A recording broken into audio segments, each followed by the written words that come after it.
The city never sleeps, and neither does trouble. Boston Blackie is back. Volume 12, before we begin.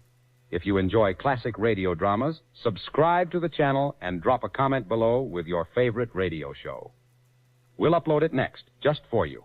Now sit back, relax, enjoy the show. Thank you, take care, and good night. Pardon me, is this the dressing room of the Flying Johnson? Yeah, right in front of you. Oh, thank you.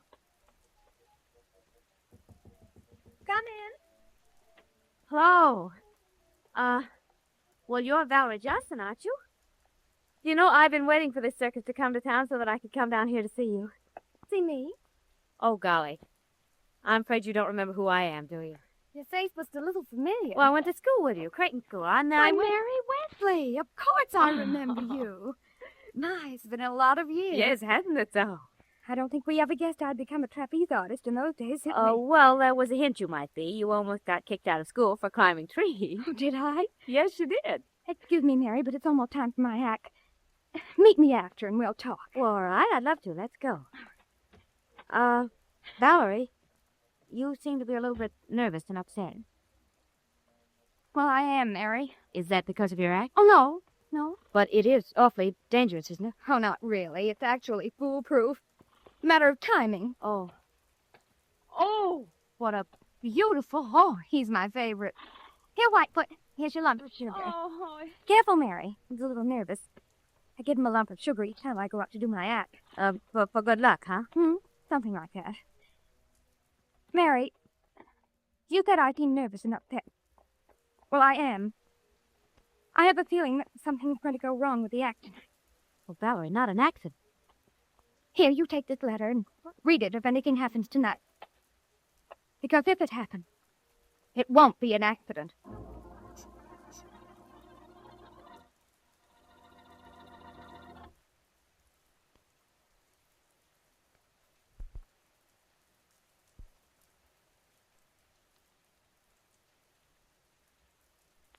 And now meet Dick Calmer as Boston Blackie. Enemy to those who make him an enemy. Friend to those who have no friend.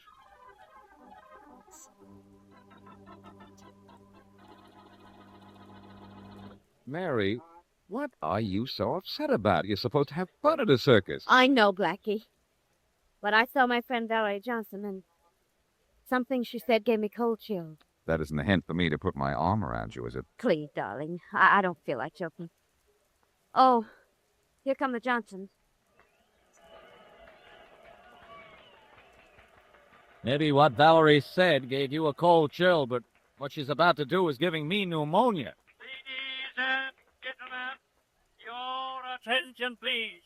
The Flying Johnson in their fabulous leap of death. And he's not kidding. Look high above you over the center ring, 150 feet above the sawdust. The two most brilliant aerialists in the world in the most dangerous stunt ever attempted on a swinging trapeze. You know, Mary, I was just... Please be quiet. The trapeze, now swinging back and forth, hanging by his knees, you will see Harry Johnson. Notice that he is blindfolded. I'd have to be to go up there. And on the other platform, from which he will swing into the air, leave her trapeze, do a double somersault, and then be caught by the waiting hands of her husband, is Valerie Johnson. Notice that she, too, is blindfolded, and that below the Johnson, there is no net. Oh, Blackie, I'm getting scared. Harry is swinging back and forth, back and forth. Valerie is waiting for the signal to send her swinging into the air. She waits. She waits. Wait. Wait.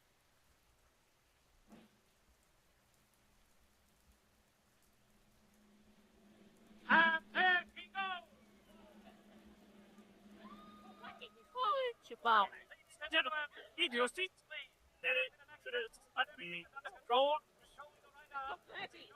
They're carrying Valerie out, Mary. They stop beside the ringmaster for a moment. She seems to be saying something to him. She isn't things. Your attention, please. If a Miss Mary Wesley is in the audience, will she please go to dressing rooms number 1?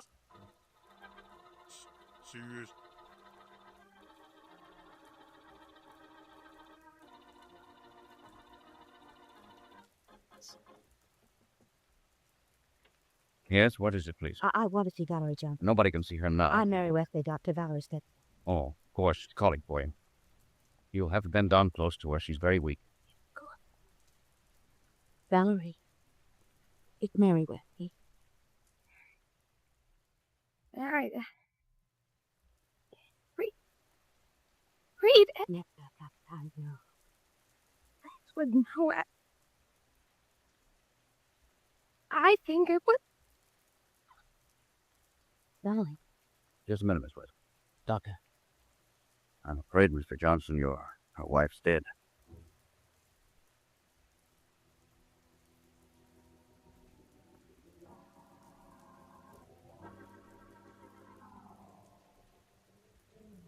I hope you don't think I'm a 50, Blackie, because I wanted to get out of Valerie's dressing room. Of course not, Mary.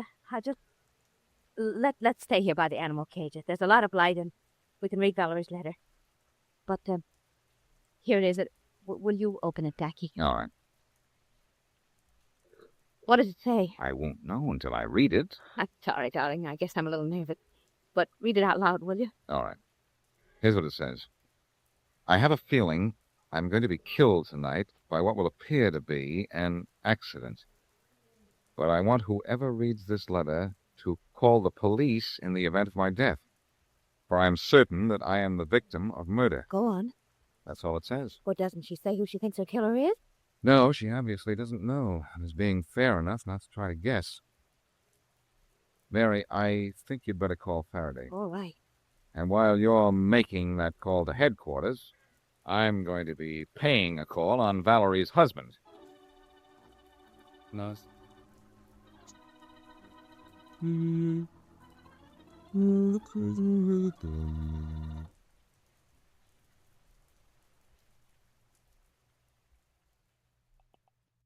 Faraday speaking. Inspector, this is Mary Wesley. You've got to come down to the circus right away. What's the matter? Have you lost your lollipop? No, Inspector. Valerie Johnson, the trapeze artist, was just killed. Well, don't bother me about accidents, Miss Wesley. It wasn't an accident. It was murder. Murder. Yes. Blackie thinks so. Blackie's at the circus, too? Yes, he's going to talk to one of the suspects. I'll be right down, Miss Wesley.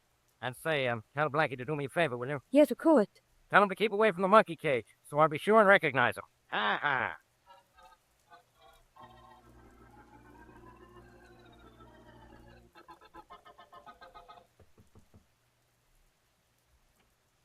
Yeah? May I come in, Mr. Johnson? No. I'd like to, if you don't mind. I'm Boston Blackie. Leave me alone, will you? Look, all I want to do is help. I don't need any help. Mr. Johnson, I have reason to believe your wife was murdered. Wouldn't you like to find... Find a killer? Sure. But there was one to find. But it was all an accident. Nobody murdered her. Now scram, will you? I don't feel good. I know you don't, Mr. Johnson. I'm sorry to have to do this at all, but can't But you think that accident out there was no accident, huh? And that maybe I didn't catch her on purpose. I didn't say that. Maybe you're thinking it. You let me decide that after I've asked you a few questions. Such as, did Valerie and I fight, huh? That's one. We never had a fight in our lives. Well, not since we started the act together. You can't battle and live long in this racket. No, I don't suppose you can. You're wasting your time, Blackie, trying to make out Valerie was murdered. Let's say it wasn't an accident. Let's say I purposely let her fall. Could you prove it was murder? Could you? You've got a very good point there, Mr. Johnson. And there's a very good door behind you. Let's see you use it. Look, Johnson, I know you're upset. I wouldn't be bothering you like this at all, except that Except that you think I killed Valerie. Well, I didn't. Your wife is dead, Johnson, and she's sure someone was going to murder her. Who might that someone be? I don't know. She knew, I think. If you and your wife were as close as you claim, you should know. Wait a minute. There is one guy who had it in for Valerie, and that's Joe Lane. Joe Lane, huh? Well, I promise you this, Mr. Johnson. Whoever is responsible for the fall your wife had from the flying trapeze is going to swing for it.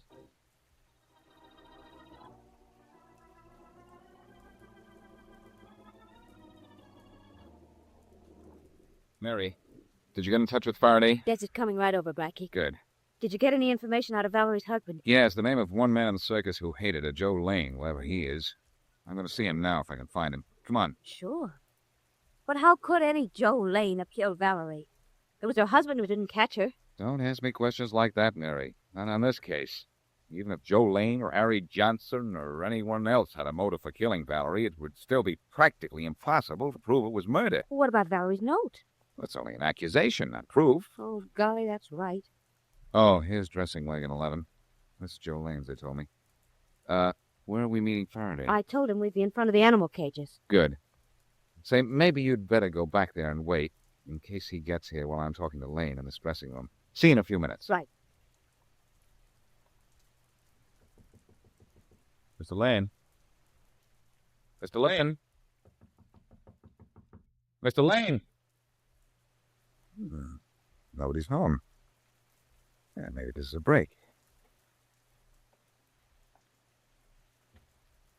Maybe just a little old-fashioned snooping will produce more... Well, I'm not alone. All right, Pete, come out from behind that curtain with the rest of you. All right. Hello, Lane. What's the idea? Well, what is it?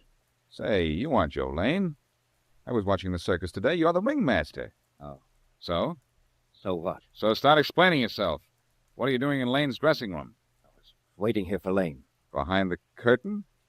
What were you waiting back there for? To play a little game of peekaboo? What's your name? Smithfield. What are you doing in here? I was looking for something. Some aspirin. I needed some, and I knew Joe always had them. I was getting them when you came in.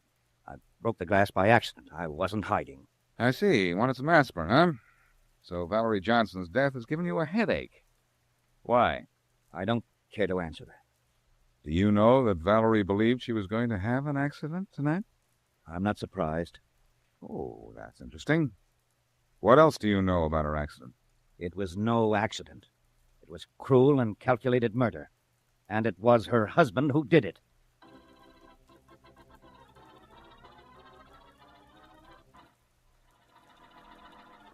And now back to Boston Blackie.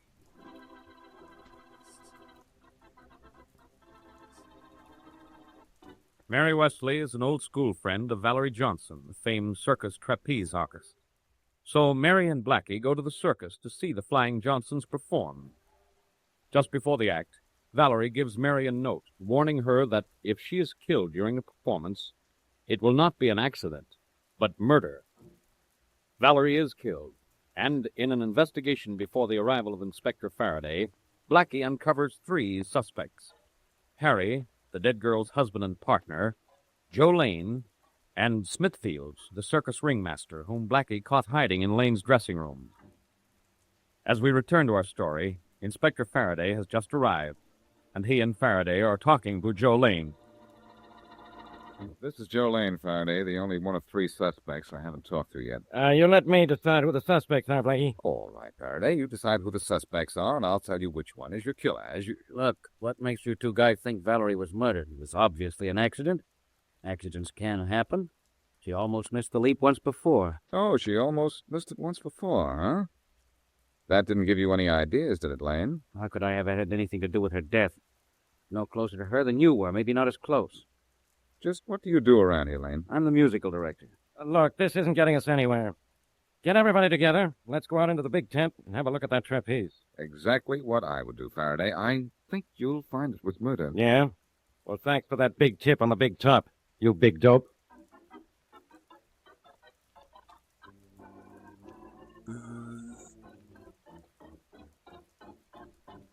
All right, Johnson, come here. Yeah? You 2, Lane and Smithfield. And me, of course, Inspector. Quiet, Blackie. All of you. Now take a look at Valerie Johnson's trapeze. See anything the matter with it, Johnson? Nah, You, Lane? I wouldn't know. How about you, Smithfield? I don't see anything the matter with it. Ask me, Faraday, because I see something wrong. This little nick in this trapeze chain. Where, Blackie? Oh, you mean this groove cut into one of the links of the chain? Excellent deduction, Faraday. It's obviously a file mark made by someone trying to cut one of the links. Here, let me see that. Here. The 3rd link on this chain right here. Good. Could swinging back and forth cause that, Johnson? No, I should say not. That's a file mark. A fresh one, too. Well, now we're getting somewhere. We are, Faraday, where? Johnson here missed catching his wife because the timing was wrong. Now, maybe this groove in the chain changed the weight of the bar just enough to throw the timing off. Nice figuring, Faraday. Maybe this file mark did or didn't throw the timing off. But I know where the file is, and that may lead us to our killer. Where is it? In Joe Lane's dressing room. What? That's a lie. There's no file in my room. Well, in that case, you shouldn't have any objections to our looking. Come on, Faraday.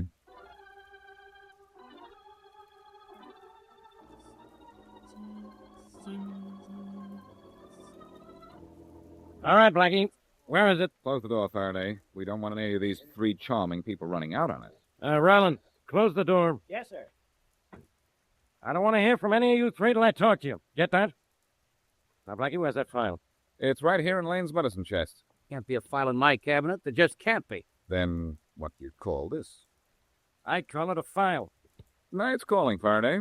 All right, Lane, you better start talking. I tell you, I don't know anything about that file. I've never seen it before. That's true, Faraday. Hey, whose side are you on, Blackie? Your side, Faraday. I'd rather have appendicitis. First you find the file in Lane's dressing room. Now you tell me he's never seen it before. I said we'd find it in here, Faraday. I didn't say Lane knew it was here. In fact, he didn't. Then how did you know it was here? I saw it being put here by Smithfield, the ringmaster. Huh? What are you trying to do to me, Smithfield? Frame me for Valerie's death? I don't know what any of you are talking about. You deny I caught you in here a little while ago? I'm not denying or admitting anything. Blackie, how do you know Smithfield put that file in Lane's medicine cabinet? Good question, Faraday. Now watch closely, and I'll give you an answer to match. You'd better. Do my best. Watch. When I came in here the first time, Smithfield was behind this curtain, like this. And I didn't see him, of course. But suddenly, there was a crash of glass, and I looked toward the curtain. So what? You can't see through a curtain? You're standing behind it now, and I can't see either you or the medicine cabinet. No, you can't, Faraday. But look in the mirror over the dressing table to your right. I'm looking at it. I still can't see you. But when I open the cabinet, then what? Open it and let's see. All right, it's open. Hey, I can see you in the dressing room mirror. That's right, Faraday, because there's a mirror inside the door of this medicine cabinet. I got sort of a thanks shot, you might say, of Smithfield putting the file in Lane's cabinet. Satisfied? I sure am. Rollins? Yes, Inspector? Take Smithfield to one of those small tents. Keep him under guard. Sure thing. What are you going to do, Faraday? Give Smithfield a dose of solitary and so you can have him ready to talk to you? Oh, I don't care how long he keeps his mouth shut. I'm going to get evidence against him that'll speak for itself.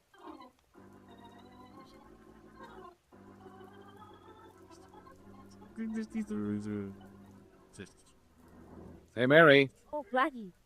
Have you found out anything? A little, but not enough. Sorry to keep you waiting so long. That's all right. I've had a good time looking at all the cases. Blackie, isn't this horse a beautiful animal? Yeah, it's beautiful. He was Valerie's favorite. Come on, Whitefoot, here. Let me touch you. Oh. Nervous animal, isn't he?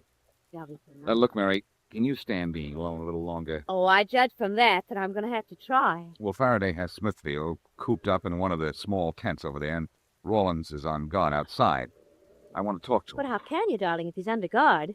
Well, when I was a kid, I saw the circus by sneaking under the canvas without being caught. Oh, so you're going to sneak under the canvas into Smithfield's tent? Why not? It was fun when I was a kid. Should be just as much fun now.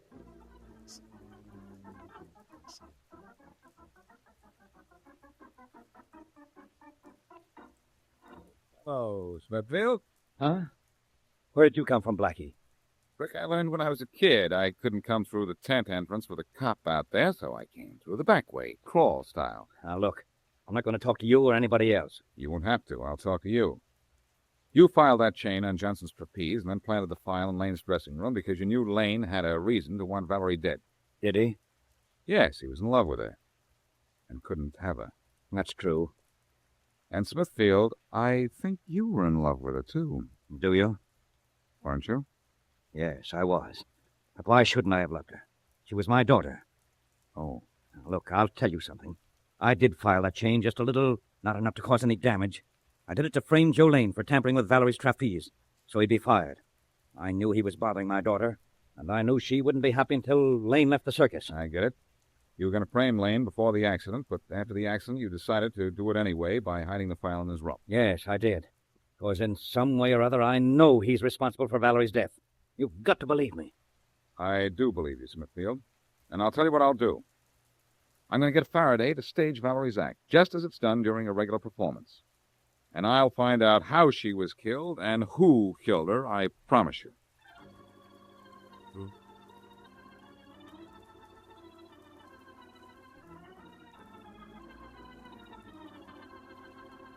This is crazy, Blackie. What are we going to prove by running through the act? Who could have killed Valerie?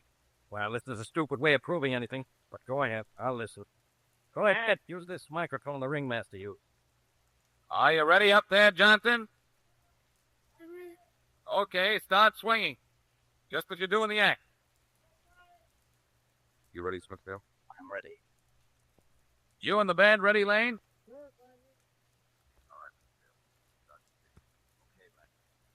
Ladies and gentlemen, the Flying Johnsons in their fabulous leap of death, high above you, 150 feet above the sawdust. So on, so on, so on. Until Valerie is waiting for the signal to send her swinging into the air. She waits. She waits. Wait. Wait.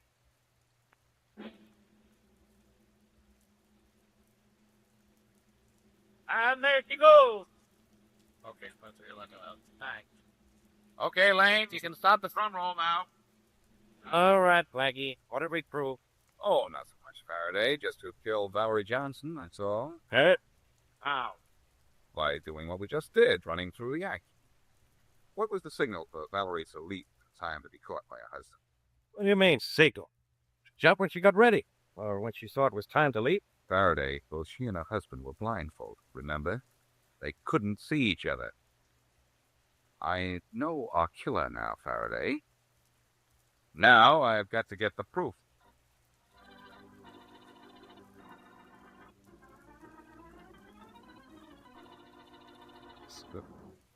Look, Faraday, you and Mary stay here with Rollins and the rest. I'm going up here to Joe Lane's dressing wagon and have a little chat with him. All right, Blackie. But if you don't have this thing settled in 10 minutes, I'm going to settle it myself. Don't worry, Faraday. Well, be careful, will you, darling? Mr. Lane wasn't in a very good mood when he left the bandstand. He'll be in a worse mood when he leaves the circus, Mary. See you in a minute. All right. Who's in a bad mood, Blackie? You are, Lane, because you're in a bad spot. I don't see that I am. Your eyesight's as bad as your timing. Timing? You're the band leader of the circus. You give the cue for the drum roll in the Flying Johnson's act, don't you? Sure, so what? So you killed Valerie Johnson by cueing the drum roll a little too early, so that she jumped too soon to be caught by her husband. Did I? Well, accidents will happen. Can you prove I cued the drum roll too soon? I can make you admit it. I said, can you prove it? I said I can make you admit it. You stay away from me. You did cue that drum roll too soon, didn't you? What if I did? Let go of me. Admit it. Yeah. I admit it, so what? So you murdered that girl. You can't prove it. You did murder her, didn't you? Now let go, you're hurting. I'll do more than hurt you in a minute. I used the drum roll too soon. I knew it would mean Valerie would drop to her death, but you can't do anything to me. I can't, eh? No, I say it was an accident. I can say this poke in the face is an accident, too. Oh. But this is on purpose. Oh. Come on, Lane. Get up. I'm not through with you. Yes, you are. I'm getting out of here. No, you're not. Get him, Faraday. Grab him. He got by me too quick. I couldn't. There he goes, heading for the animal tent. Come on, let's go after him. Rollins, run around the outside of the tent. Try to hit him off. Sure thing, Inspector. Come on, Faraday. We'll get him. He's confessed to killing Valerie. Come on, Mary. Where is he, Blackie? He's in the animal tent here somewhere. He wouldn't have time to... Wait. Uh-oh. He's in that horse's stall there. Come on, Faraday, quick. Everybody else stay here. Stand by, Blackie. That horse has gone crazy. Look what drove him crazy. There's Lane lying there in the horse's stall. The horse is all right now, and Lane's all right, too. He's dead. Get that horseshoe print on the side of his head. Yeah. Horseshoes are supposed to be lucky. Blackie, what happened? Don't look, Mary. Lane ran into the horse's stall and was kicked to death. Oh. Horse looks plenty nervous. I guess he got excited when Lane ran in. Blackie, that horse that just killed Joe Lane, that was Valerie's favorite. Why, so it is, Mary. What does that prove? This horse was Valerie Johnson's pet, Faraday. He could have killed Lane for Valerie. You're out of your mind, Blackie. This horse couldn't know that Lane killed anybody. Couldn't he, Faraday? Ever hear of horse sense? Maybe he didn't know, Inspector. Maybe he did.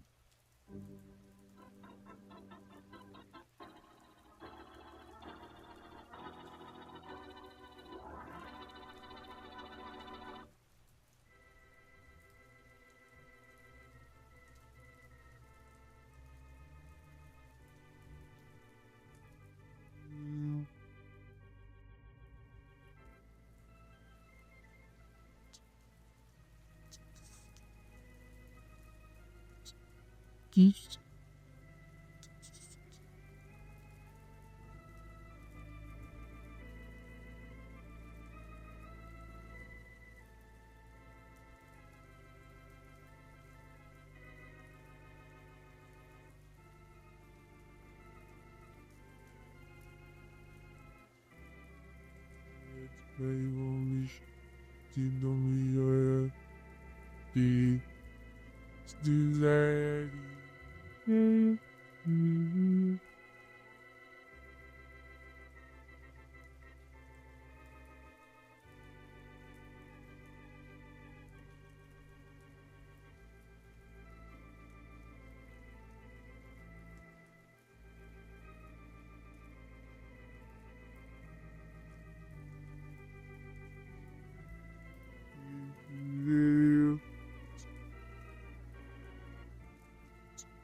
sure you're calling the right girl, Jameson? We'll soon find out, Harlow.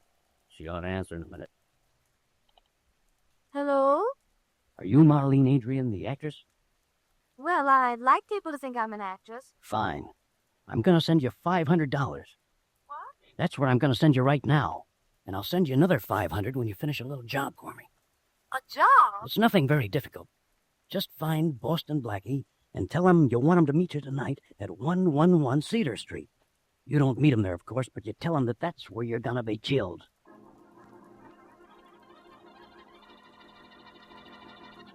And now meet Dick Calmer as Boston Blackie. Enemy to those who make him an enemy. Friend to those who have no friend.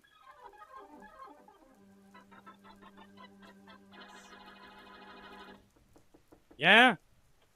Inspector Faraday. This little weasel says he wants to talk to you. Yeah, Roland? What about? I'll tell you myself, Inspector, only I gotta get paid. I got information. Yeah, and I got a headache. Come on, Stuart Pigeon, talk. The door, Inspector, it's thrifty in here. Okay, Roland, let's close the door. From the outside. Sure. Okay, you. What do you want to tell me? Well, what's it worth if I put the finger in the hold-up gang you're looking for, huh? You know where they're hiding out? No, but I know where you can find a blonde girl who's been driving the getaway car. Where? My memory gets all of a sudden bad. Do I get paid, Faraday? Come on, where is she? You won't tell where you got the dope, will you, Inspector? Look, I like to forget guys like you as fast as I can. Now tell me where that blonde is. Come on, get out of here. Sure, Inspector. She's at 111 Cedar Street.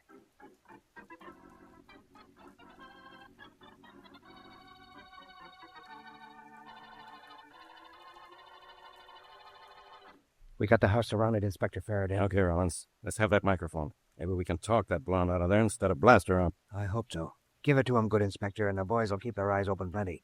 Here's the mic. All right, in there. You in 111 Cedar Street. Come on out, or we'll floor you out. We know you're in there. You get 10 seconds to come out with your hands up, or be carried out feet first. You got 10 seconds, that's all. 1, 2, 3, 4, 5, 6, 7, 8, 9. Inspector, somebody just stepped out the front door. Yeah? But it's a man. Keep your guns ready, boys. This may be a trick. What do we do now, Inspector? Come on, let's go get him. He doesn't have his hands up, and I don't think he's got a gun. Inspector, look who it is. Hi, Faraday.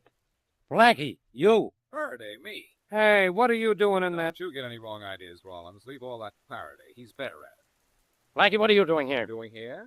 Nothing much, Faraday. Just looking around in this house to see if I can find out who killed the girl in there. Killed a girl. Blonde, Faraday. Lovely, too. Come on, Rollins. You go in the house and have a look around. Okay. Blackie, you're coming with me. Where, to headquarters? Look, I'll give you all my answers right here. A lovely blonde met me in a drugstore early this evening and told me to meet her here because she was going to be killed. So you met her here? And I didn't kill that girl in there, Faraday. She was dead when I got here. Excuse me a minute. Hey, where do you think you're going? Just to this mailbox, Inspector. Hey, what are you doing? What do you usually do when you go to a mailbox? Mail a letter. Any law against it? There ought to be a law against everything you do. Well, Rollins? Inspector Faraday, Blackie wasn't joking. There is a body in there. It's a girl. She's been shot. All right, Blackie, you're coming with me. Yes, I know, Faraday. To headquarters. To headquarters, nothing. To jail.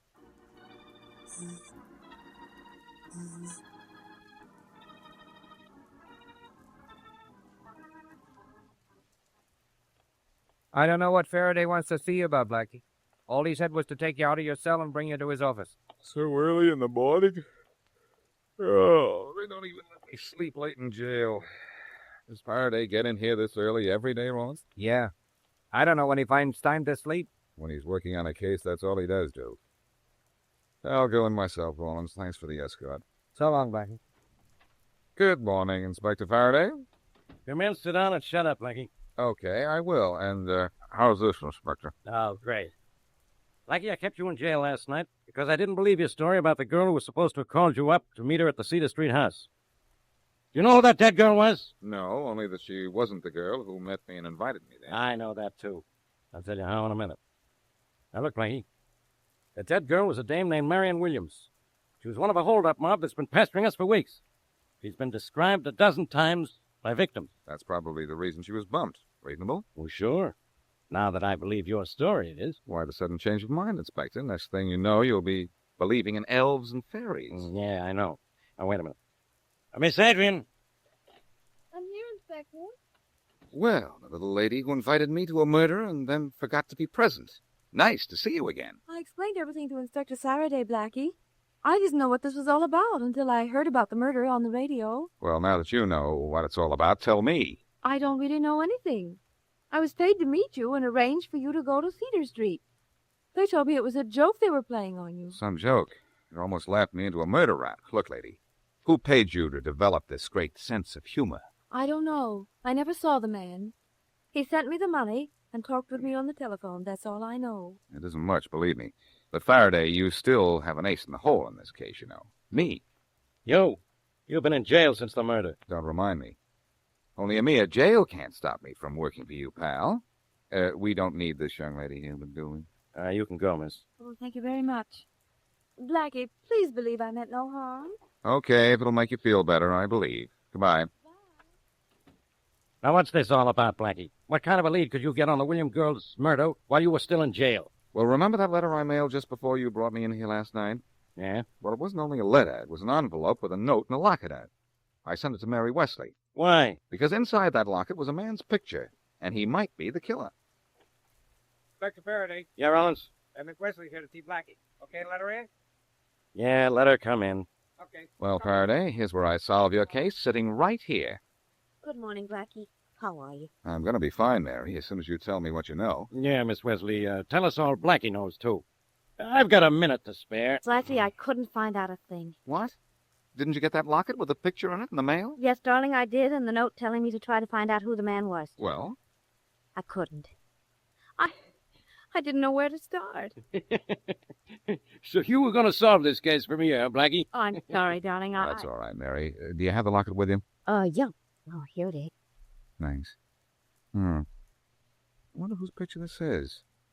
If I could find out, I could probably deliver a murderer, or at least a suspect to you, Faraday. Give me that thing. Thanks. Now get out of here, both of you. All right, come on, Mary. I'm coming. So long, Inspector, and thanks for the hospitality. Go and mention it. You're ashamed of me, aren't you, Black? Not at all, Mary. But that locket was your only clue. Now the inspector had. So what? I'm sorry you couldn't locate our man, but even you can't do the impossible. Come on, let's go solve this case. How can we? We can't possibly find that man in this city if we don't know anything about him. And now we don't even have the picture that was in the locket. Oh, but we do, Mary. I gave Faraday the locket, but I kept the picture.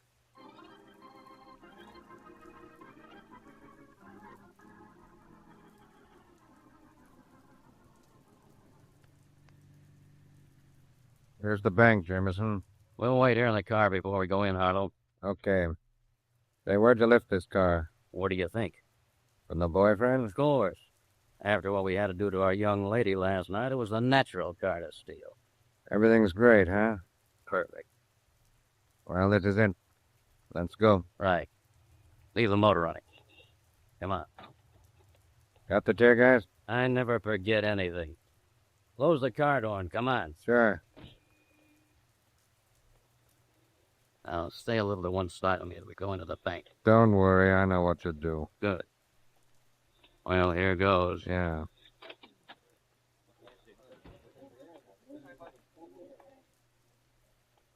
Here's the cashier we'll talk to. Good afternoon. Good afternoon. By the way, cashier, what's your name? It's on the window plate in front of you. Thompson, Joe Thompson. All right, Joe, don't do anything we'll be sorry for. Huh? This is a stick-up. Huh? I don't touch the floor button, don't move. But- All right, everybody, stand where you are. This is a hold-up. Don't move and you won't get hurt. Quiet, everybody, quiet. Joe, press the button that opens the gate and let my friend through the vault. You said not to Press move. the button that opens the gate or I'll press this trigger. All right. Okay, the gate's open now. Go get the money. Sure thing. And hurry up, Joe looks nervous. All right. This'll take only a couple of seconds. Keep your eyes forward, Joe. It won't do you any good to watch him take the money. He'll take it anyway. I know. Hurry it up in there. Just about finished. Joe, I said not to move. I didn't move, not a finger. All right. I have the money. Release the tear gas. Let's get out of here. Okay. Get out from behind that gate first. All set. Head for the door as soon as I release the gas. Goodbye, Joe. Thanks for being such a nice boy. Okay. Hey, that's the alarm. I know it is the guy that turned it on. Oh, you made me do something. I'm sorry. Come on. Hurry up. Let's get faster. Come on, let's go. Hurry. All right, let's get going. Come on. Make me happy. Okay, you in? Yeah. Okay. Did you get a lot of money, Harlow? Yeah, Jameson, about 50,000. Good. Well, we're sitting pretty. Last night we eliminated the one identifiable member of our organization, our lady friend. We've just stolen $50,000. We're in the clear, and the only one with any trouble is Boston Blackie.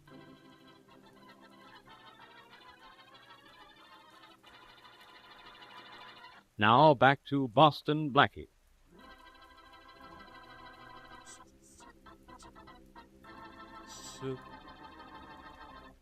Blackie is told by a girl to meet her at 111 Cedar Street, for she fears she is going to be killed. So Blackie goes to that address and finds a girl there, dead. But it is not the same girl. At the same time, Faraday gets a tip to go to 111 Cedar Street and finds Blackie with the body. Blackie is jailed, but not until after he has mailed Mary Wesley a locket and picture found on the dead girl. But Mary can do nothing with the clue. Next morning, Faraday releases Blackie, and later that afternoon, two unknown hold-up men rob a bank of $50,000 and kill the bank cashier. It is now several hours later, and Blackie and Mary return to 111 Cedar Street in a search for the girl's killer.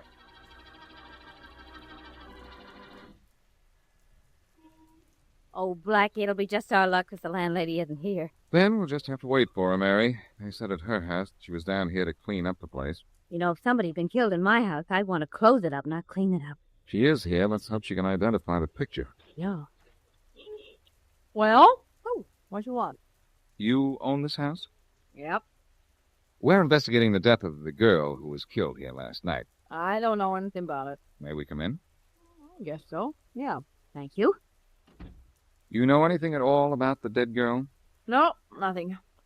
Look at the picture I have here. Ever see this fellow coming in to see her? I never saw anybody coming to see her. I don't live here. He did. She also died here. That's what we're investigating. Go ahead. Who's stopping you? Well, just a minute. When this girl took the room, she gave you references, didn't she? That's a good question, Mary. I'm a good girl. Yeah, she gave references. You remember what they were? No. But I can look 'em up When? now. Got my rent book with me. This is collection day. Well, let's see. Let's hear. She gave 3 references. The bank, her father, Jim Williams, and a fellow named Art Harper, a writer. Never mind the bank. Do you have the addresses of the other 2 references? Yeah, her old man lives on a farm out on Route 6. Guy Harper lives at 29 Oak Lane. Thanks very much. We'll go to see the father, Mary, and see what we can find out if we find him in.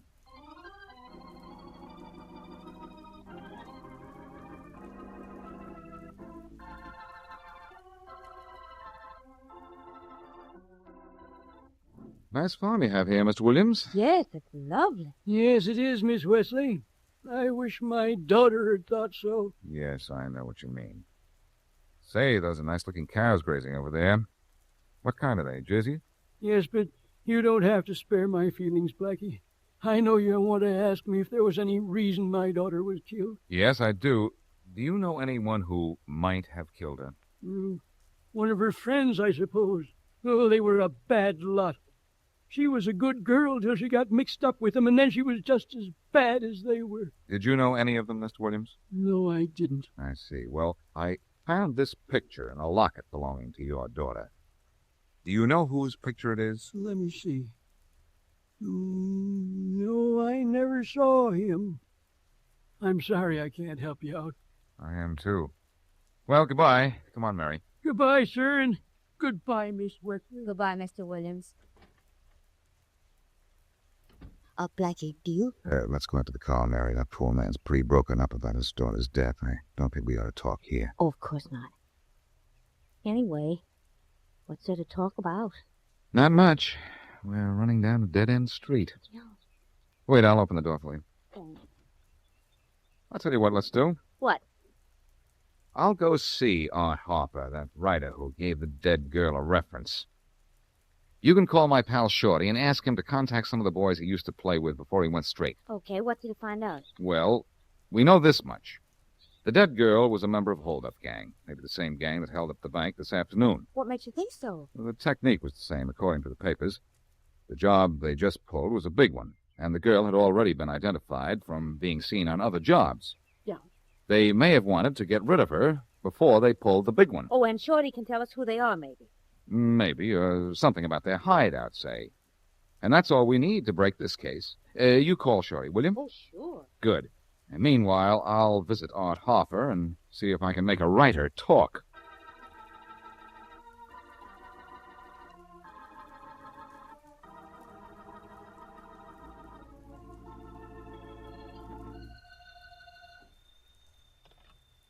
Yeah? Inspector Faraday, this is Roland. Yeah? The Motor Vehicle Bureau just called.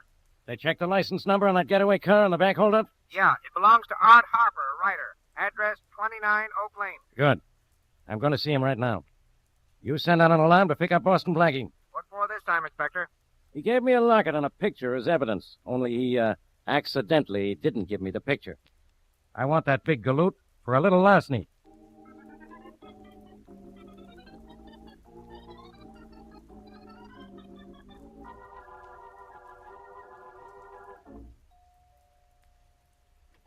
Yes? Art Harper? Yes? I'm Boston Blackie. May I come in? Sure. Thanks. You're a writer, Mr. Harper? Yes. Something I can do for you? Yes, if you will. I'm looking for the fellow in this picture. I think he might be... Hey! You're the fellow in this picture. Yes, I am. Where did you get that? Off a dead body. Dead body? You mean Marion's? Yes, Marion Williams. You knew she was dead? Yes, I read about her. She ran around in bad company. That's why we broke up. Before you broke up, did you see anyone with her at 111 Cedar Street? No. When I was going with her, she was living with her father out in the country. Wonderful old fellow. He was all broken up when she left the farm. Oh, I see. Then you... Excuse me. You expecting company? No. Are you? No, but I'll tell you the one person that isn't. Inspector Faraday. I kept your picture so I'd get to you, and he couldn't. Oh, I see. Come in. I'd like to see... Blackie! Faraday? Well, I never thought I'd see you here. Blackie, I don't know how you got here ahead of me, and I don't care. All I want you to do is keep quiet. Faraday, you're either smarter than I think or luckier. I had this fellow Harper's picture, and I practically broke my neck to find him, and you walk in. This is the guy whose picture was in Marion Williams' locket? Well, then, Harper, I'm arresting you for the murder of a bank cashier in that holdup this afternoon. That's preposterous. Sure, I know. I also know it was your car that was used in the getaway. All right. Certainly my picture was in Marion's locket. Why shouldn't it be?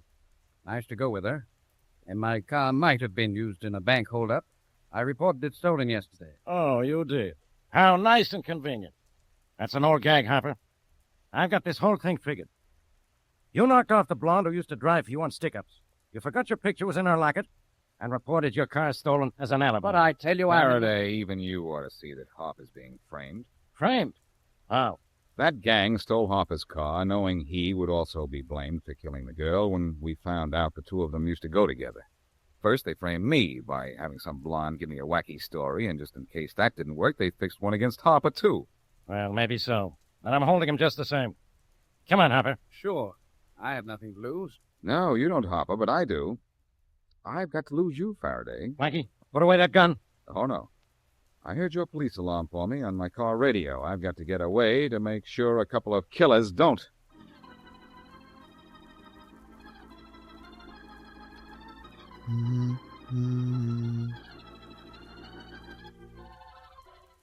Don't bother about making coffee, Mary. Just sit down here and tell me about your talk with Shorty. Was no good. Blackie, he tried, but he couldn't find out anything. Oh, fine. That means it's impossible to locate them. What did you find out? That Art Harper is the man in the picture, but he wasn't any help either. Golly, we aren't doing so well, are we? Well, not very. What's making it so tough is that nobody has ever seen any of the dead girl's friends. Even Mr. Williams never saw his daughter's best friend. You mean Art Harper? Yeah. And Harper hadn't seen any of Marion's other friends either. The only person he ever saw was Mr. Hey, wait a minute. Mr. Williams said he never saw Harper, but Harper claims he's seen Mr. Williams. Oh, Blackie, how can that be? But can't, unless either Williams or Harper is lying. Mary, I think if we find out some simple thing, we'll know where to look for Marion's murderers. You mean just one simple thing? Yes. First of all, that farmhouse would make a swell hideout, right? Of course. But what is the simple thing? Second, it's possible that whoever killed Marion also killed her dad and that we talked to one of the gang and not to her father. Certainly that's possible, but I still... You still don't know what the simple thing is, huh? No. Except that I'm beginning to feel like one. Well, look, Mary. When I asked the man we thought was Marion's dad if his cows were jerseys, he said yes, remember? Mm-hmm. I was just making conversation, and I don't know one cow from another. Is there a difference? There always has been. Now listen, supposing those cows weren't jerseys at all, but Guernseys or Holsteins or something. Then we'd know the man we talked to wasn't a farmer, right? Right. And Marion's dad was a farmer. Come on over to this bookcase with me. I've got an encyclopedia over here somewhere. Oh, of course, I remember. The one you won in the radio contest. You're on the bottom shelf. Good use for it. I'll get it. Here you are. Now, we'll look at cows. Let's see, ABC. Here we are, C's. Colleges, colts, commissaries. There we are, cows. What does it say about them? Well, it lists about 10 types.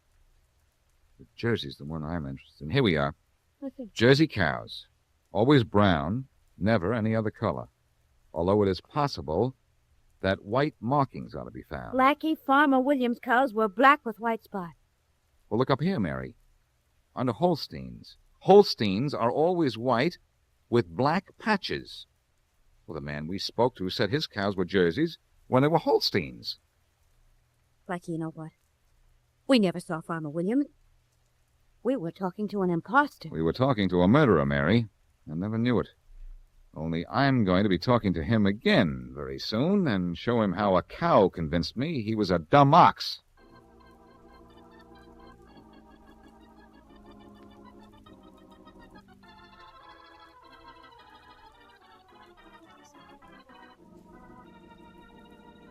Mr. Williams, you mind if I don't call you Mr. Williams? Why, Blackie, I don't understand. You understand about guns, don't you? Enough to know that this is one? Oh. So that's how it is, hmm? I don't know your name, but I know who you are. You killed Marion Williams and probably her father, too. You robbed that bank and killed the cashier. But I don't think you did it alone. No? No. I know you didn't rob the bank alone. Witnesses say you had a partner. Now, where is he? Right behind you, Blackie. Yeah, and with a gun in your back. Drop yours, Blackie. Thanks, Harlow. It's okay. Sorry, Blackie, but we'll have to kill you like we did old man William. You don't leave us any alternative. Give me time and I could think of a dozen, only I don't think you're going to kill me. Not with the house surrounded by police. I won't fall for that old one, Blackie. You don't think I was crazy enough to come out here alone, do you? You're Boston Blackie. It wouldn't surprise me. Now, look, you. Stay where you are, Blackie. Don't worry. And Harlow, stay behind Blackie with that gun. Sure, I'm right behind him, Jameson. Good, Harlow. Because I'm right behind you. What? How'd your gun? Faraday, this can't have wait so long. I wanted to make sure you had the right guys before I came in. But I heard enough. Take him away, boys. Okay. Wait a minute now. Take your hands off of me. Well, Blackie, you sure needed me this time. I really played Santa Claus for you. Santa Claus, huh? Well, Faraday, I will say you got here in the nick of time.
Hey, Lefty. Lefty, come here, will you? Sure, boss. What's up? I'm shifting the batting order for today's game. Yeah? I'm going to have Roos lead off, Duncan batting second, and I'm moving you up to third. Yeah. Mike Allen will bat fourth in your old spot. All right with me, boss. Just stick me anywhere in the lineup where I get a chance to poke a couple. I'm happy. Right. Lefty, you're team captain. Write out that new batting order and give it to the umps, will you? Sure, boss. And tell Mike that he's batting fourth. Oh, by the way, where is he? Is he around for batting practice? No, he's still around. He's over there in the corner making a phone call. I'll go tell him. Tell him I won't hate him if he puts a couple out of the park, Lefty. Okay, but I got an idea he knows that. How's the arm, Joe? Oh, it's all right. Things are working out. Good. Hello? Having trouble, Mike? Bad connection. I think it's okay now. Hello? Hello? Hello, I can hear you now. Okay. Is Blackie home? No, he's not. This is Shorty. Who's this? This is Mike Allen. Look, tell Boston Blackie I've got to talk to him. I'll call him right after the game today.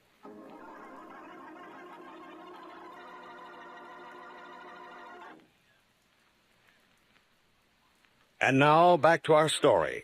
And in a few moments, we'll meet Dick Calmer as Boston Blackie, enemy to those who make him an enemy, friend to those who have no friend.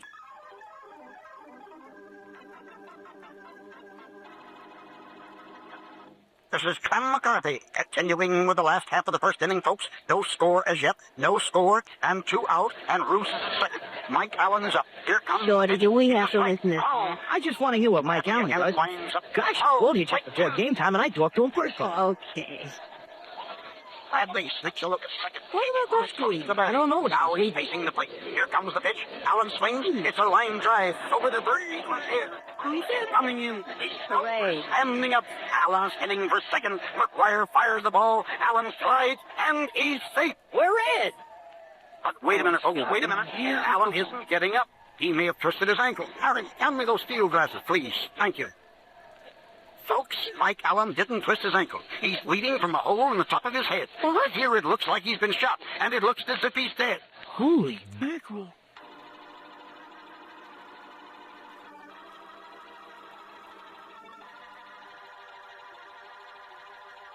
Okay, now you ball players, all of you, line up against those dressing room lockers.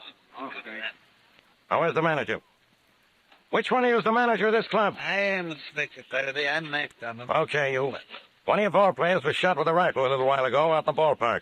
Who could have killed him? I don't know, Inspector Faraday. You don't know, I don't know. Who does know? Any of you guys got any ideas? How about you? Who are you, first? I'm Lefty Jones, Inspector. I'm captain of the team. All I can tell you is there never was a cleaner ball player in the business than Mike. Or a cleaner living guy either. Everybody liked him. You said it. Isn't that right, Mac?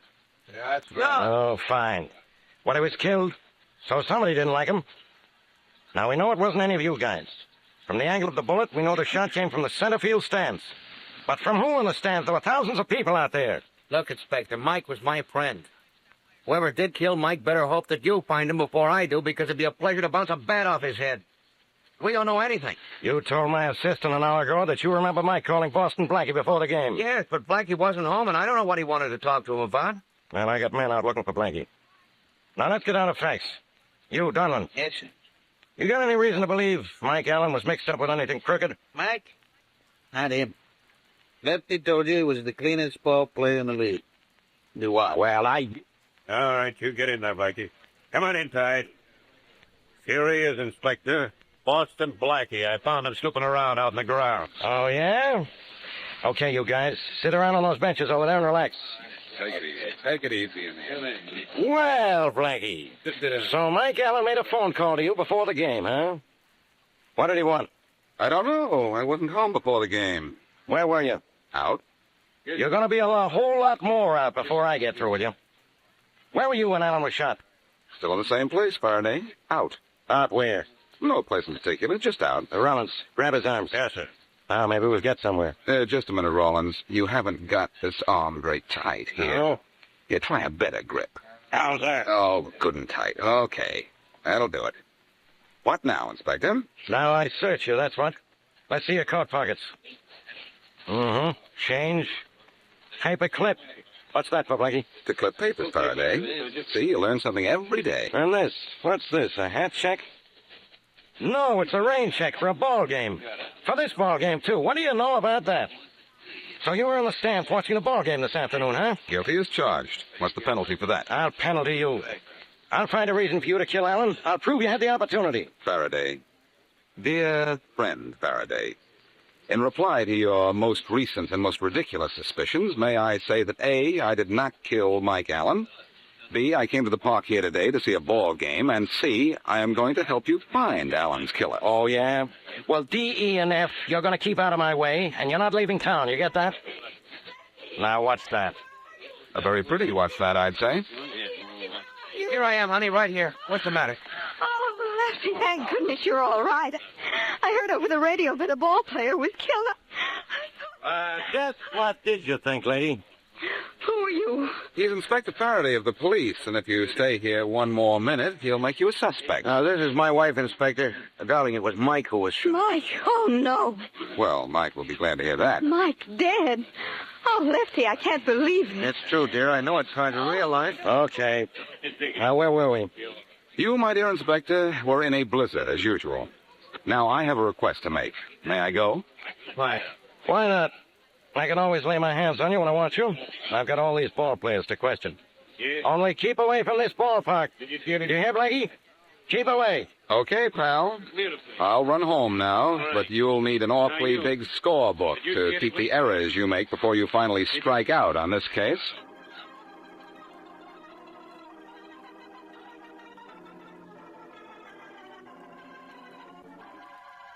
All right, Blackie. Now that I've ripped my only pair of nylons climbing over a fence to get in here, tell me what we're doing in a ballpark at 10 o'clock in the evening. We're going to see a ball game, darling. At this time? It's a night game. Oh. Without any light? Sure, the fireflies are playing the mosquitoes. Oh, Blackie, please. Please you, or please what? Please tell me what we're doing here. You told me you'd tell me why we were here when we got here. All right, we're here. Now, why? I also told you that I didn't want you to come. Why don't you remember that, Mary? Oh, my memory's the convenient kind. Besides, if I didn't come, who'd hold your flashlight? I would. And I'm glad I came. I don't trust you with a flashlight. You'd probably trip over something and break your neck. Who, me? I never tripped over anything in my... What were you saying? Oh. Whoever left a pitcher's box in the middle of a baseball That was very, very careless of us. Come on, Blackie, tell me what we're doing here. All right. We're on the way to second base. That's it, right over there. That's very helpful. Thank you very much. And now tell me what's second base. It's what Mike Allen was sliding into when the shot caught him in the top of the head. Darling, we know that. Why come out here? I want to try something. Here we are, Mary. Now, as I remember the game this afternoon, Mike Allen got up to the plate, wiggling his bat and moving around. He wasn't much of a target until after he hit the ball and slid into second base. Here. Then for a moment he was still. Go ahead. That was the moment the murderer was waiting for. He fired the shot that killed Mike. Faraday figured the angle of the bullet indicated the gun was fired from the grandstand. I want to see if he's right. Okay, but what do I do all this time? Well, you're the second baseman. Oh, goody. You stand right there. That's right. Now, I'm going to be Mike sliding in. I'll start the slide from about here. And here I come. You ruined your suit. Oh, not to mention what I did to my stomach in Faraday's theory. Oh. Mary, All listen. right. There are two kinds of slides. One is the fall away, where the runner comes into the base feet first. All right, I'm listening. The other is where he comes sliding in on his stomach. Just like you did. Yeah. And here's the big difference. In the fall away, the top of the slide is heads out toward the stands. In the stomach slide, the top of heads, it's toward... Yeah, let's see, it's toward the scoreboard. Mary, Faraday figured that Allen used the fall-away slide. That's natural. Most ball players do. Well, didn't Alan? No, he came in on his stomach. I saw the game today. Faraday figured the shot came from the stands. Actually, it came from behind the scoreboard. Let's take a look at that. Here are the steps leading up to the back of the scoreboard, Mary. That's what we want to see. Come on. Listen, darling, we walked up here awful fast. Just wait till I get my breath back. Fine beauty you are. You take your own breath away. Fine friend you are. Get me out to a ball field and don't even throw me a ball to catch. You've got enough trouble catching your own breath. Here's the door. Whoa, it's open. Now you can't show off and pick the lock. Okay, at least I get some compensation from that. Huh. It shouldn't be open. Oh, come on inside and let's have that flashlight. Right? Here it is, and here I am. The way I figure this, Mary, the murderer hid up here until he could get a good shot at Mike Allen. When Allen slid, he shot. But wasn't there a boy up here? A boy who put the balls and strikes and outs and everything up? There should have been. Yes. Yes, there was a boy here, Mary. There he is over there in the corner. The murderer probably knocked him out, but he hit too hard. Oh, Blackie, he's dead. No wonder the door wasn't locked. No sign of who the murderer might have been. Blackie, let's get out of here. If Faraday ever finds you here with that body, he'll never let you out of jail. I know, but what would Faraday be doing here? What would Faraday be doing up here? I'd be following you, Blackie. You could get a bloodhound to do that. He'd do it faster and look better than you do. I thought I told you to stay away from here, Blackie. Yes, I suppose you did. But you didn't tell Miss Wesley to stay away, and I couldn't let her come out here unescorted, could I? Inspector, do you know that at first he wanted to let me come out here alone? The cat. Miss Wesley, don't I have enough trouble with Blackie? Aren't you sure, Inspector? Oh, sure, I'm sure. And I'm also sure that you had something to do with the murder of Mike Allen. That ought to prove to you, Blackie, you're not so smart, and I'm not so dumb.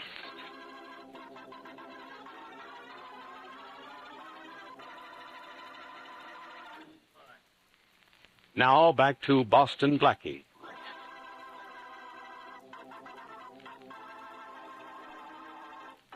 after Mike Allen, baseball star, is mysteriously shot while sliding into second base. It is learned from Lefty Jones, another ball player, and his wife, that Mike had the cleanest record of any man in the major leagues. Boston Blackie, Inspector Faraday's perennial suspect, has figured out that the shot that killed Allen came from behind the baseball scoreboard, and he's investigating the scoreboard when Faraday surprises him. To complicate matters, the scoreboard boy has been found murdered. As we return to our story, just a few minutes later, and Blackie, Mary Wesley, and Faraday are still left behind the scoreboard. That's all I've got to tell you, pal. You were following me, so you know I didn't kill this boy here. All I've done so far is show you where the shot that killed Allen came from. Blackie, why is it you always show me something you think I don't know? Why, Inspector? Because I always have one less suspect to look for than you do. You waste too much time on me. Blackie, I'd like to go home, please. What are you asking him for? I'm the one who decides where you're going to go. Well, where am I going to go, Inspector? Home. Take her home, Blackie. And believe me, if you don't stay out of this case from here in, it'll be bad news for you. Believe me, Inspector, if I do stay out of this case, that'll be good news for the murderer.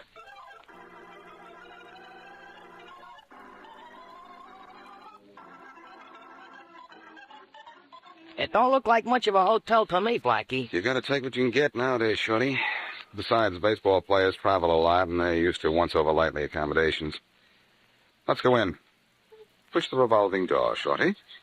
I want to know what it's like to be a parasite. Okay, boss.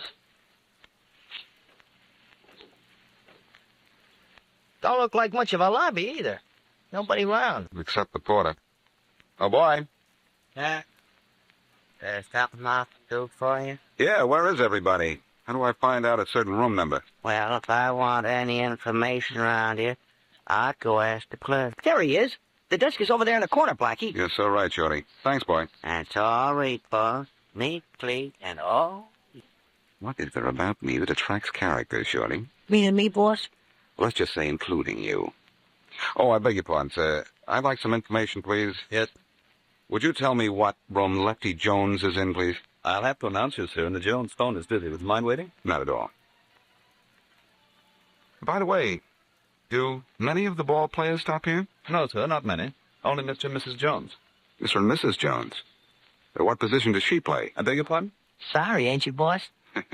Very. Say, that was a terrible thing out at the ballpark today, wasn't it? Yes, it certainly was. Mr. Allen used to come here to visit the Joneses very often. He was a great ball player. Have the team play? No. My work here is pretty confining, and I never did have much of an interest in baseball. Oh, the Jones wire is free. Who shall I say is calling? Boston Blackie. Just a moment, please. Hello? Oh, Mrs. Jones, this is Mr. French at the desk. There's a Mr. Boston Blackie to see you. Very well. You may go right up. The elevator is over there. It's self-service, room 328.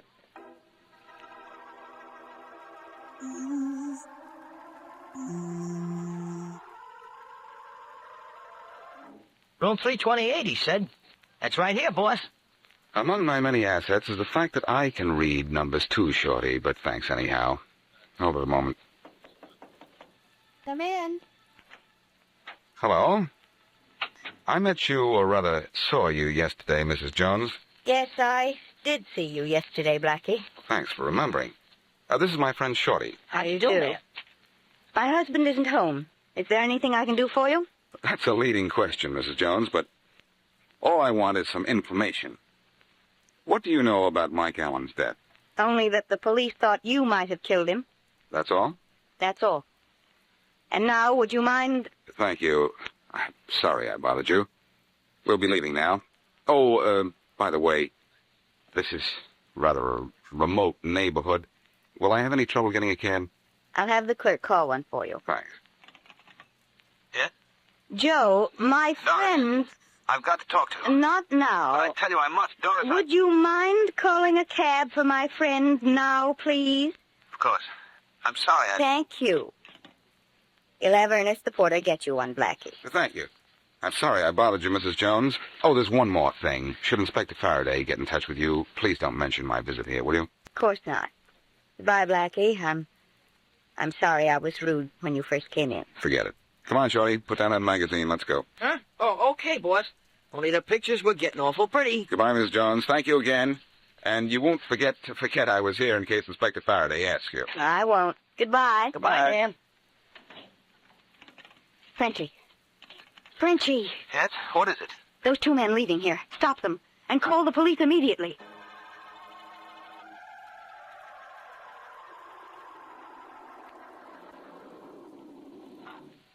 Ground floor. All out, Blackie.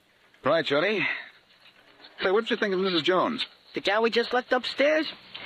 Well, if you ask me, There we was. Hey, boss, the clerk. I don't mind the clerk so much as that gun he's Don't holding. move. Bothers me. The police will be here in a minute. Hey, boss, the way his hand is twitching makes me nervous. How nervous, Shorty? Nervous enough, maybe, for you to faint? I got it, boss. Hey, get off of me! Get away from me! Mighty nice fitting, Shorty. Gives me time for that. Oh! That clip did it. He's out now, Shorty. Let's you and I get out, too.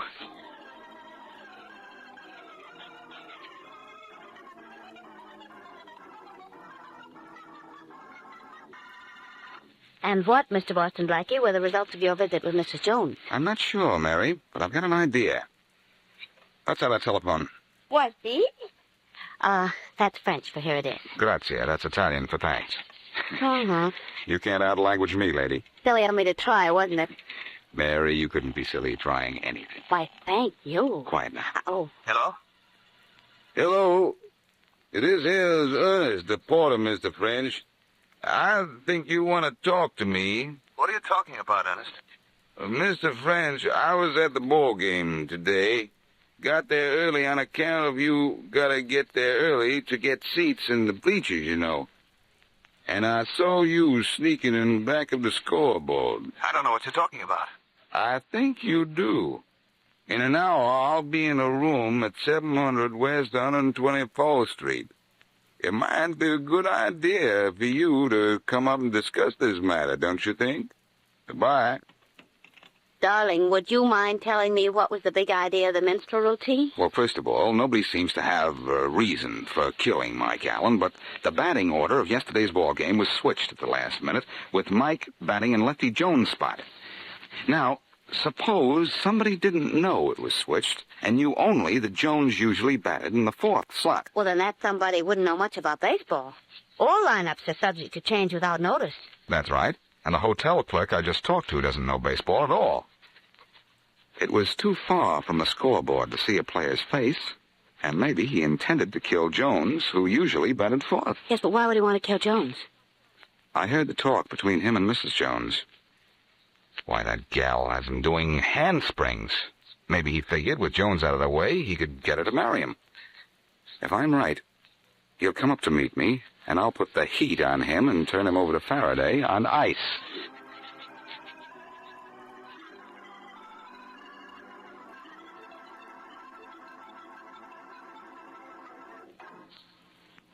Thanks for letting me use your room, Shorty. When you hear a knock on the door, it'll be the room clerk, French, so scram out the fire escape, right? Well, suppose there's no knock on the door, boss. Then French is probably innocent. Only I wouldn't want to think that. There he is, Shorty. Just a minute, boss. Get out the window, Shorty. Okay, boss, I'll be seeing you. Just a minute. Is that you, boss? Not me, boss. No, it's me, Faraday, and I'm... Blackie, what are you doing here? I could ask you that question with better reason, believe me. I get it, Blackie. Now you're adding blackmail to your other activities.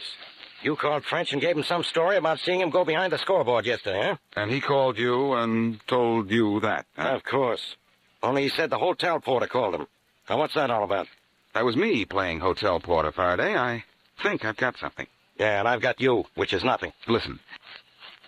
I think French shot Mike Allen, thinking he was killing Lefty Jones, and that he still thinks the porter did see him at the ballpark. Look, he could never stop me from telling what I knew if I were the porter and did see him, could he? So? So he told the story to you, knowing if he did, that no matter what I said from there on, he'd be in the clear. Faraday, I hate to ask for favors, but, well, this time I'm gonna. This time you've got to ask for favors. I got a gun in my pocket I'll use in a minute if you get tough. Here's your gun. I took that out of your pocket right after you came in here. What? Yeah, take it, it's heavy. Now listen to me, Faraday.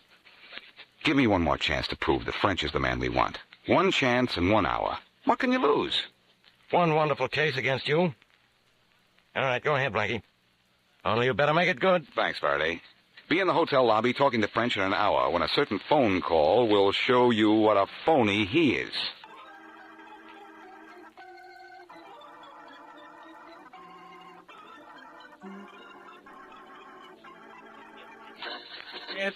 It's just like I told you, Mr. French. When we got up to that room on 124th Street, there was nobody there. Well, I knew there was some kind of mistake somewhere, Inspector. Yeah. Well, I'll just hang around here and grab a smoke for a minute, and then I'll go Oh, excuse me, Inspector. Hello? Victor Hotel? You called the cops. That wasn't smart, boss. Oh, well, just a minute. I'll see. Oh, somebody there? Yes. Yes, of course. I get it, boss. Okay. Just don't try the same trick again. You got 30 minutes to show up here so we can talk business. I see. That's all. Certainly. I'll be glad to. Goodbye. The room shortage is getting worse all the time, Inspector. Yeah, we even noticed that, down at the jail. Well, I'll be seeing you, French. I'm going home. Goodbye, Inspector. I'm going off duty soon, but I can't go home. I've got to go see a friend of mine.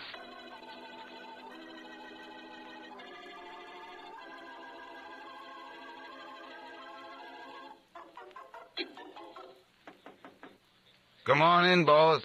I seen you coming down the street, so I know it's you this time. Ernest? Where are you? Turn on the light. We don't need no light, boss. It's busted in the first place, and besides, I can feel money. I don't have to see the color of it. You can feel money, eh? Maybe you can feel this, too. I wouldn't shoot no more if I was you, Mr. Friend. What? Somebody's likely to get hurt. Where are you? Somebody named you. Where are you, you blackmailing? Right here. Only I'm moving around a little. I'm the restless type. I'm getting out of here. That's gonna be a little tough. The door is kind of locked a bit. What do you want? What is it? For one thing, I don't want to be a porter no more. And a little dough would fix that. I want to get paid for spying on you and Mrs. Jones. So you used to watch us, huh? Sure. And I seen you at the ballpark, too. Like I said. Chances are the scoreboard boy saw you, too, so you had to kill him. That's worth $1,000, ain't it, boss? All right. You know what you're talking about. Come here and get your money. Okay. Here I come. And there you go. I forgot to say I was coming, but I was ducking, too.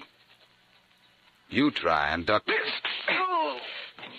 Throw the light on, Faraday. Nice pass, Blackie. You've heard enough.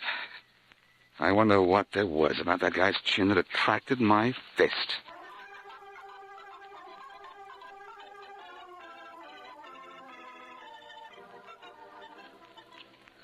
Well, Mary, it's a wonderful afternoon. Where would you like to go? Where would you like to take me?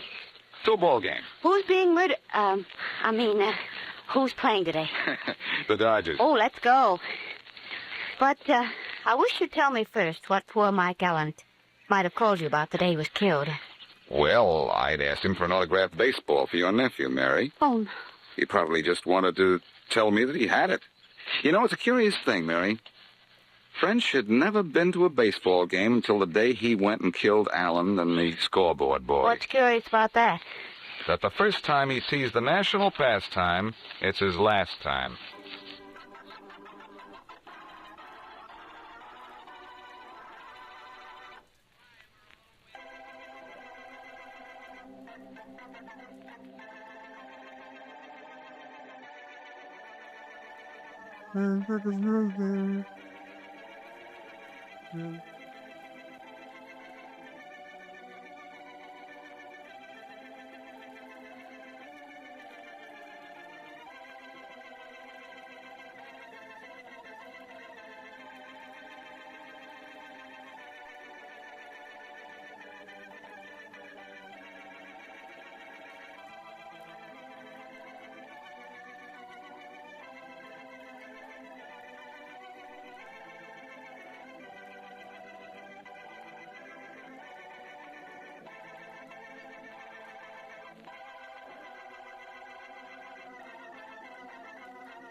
Your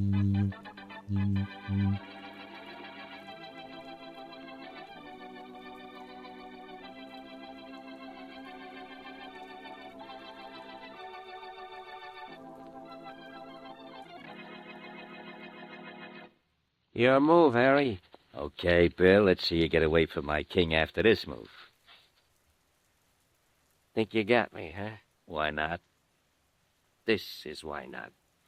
Why, you... Door, Harry. This is only a checker game. Not the way you play it. Well, you still got a chance, king or no king. Yeah, maybe. If you don't make any more dumb moves, you have. I could answer that, but there's no use partners being sore at each other over a little game of...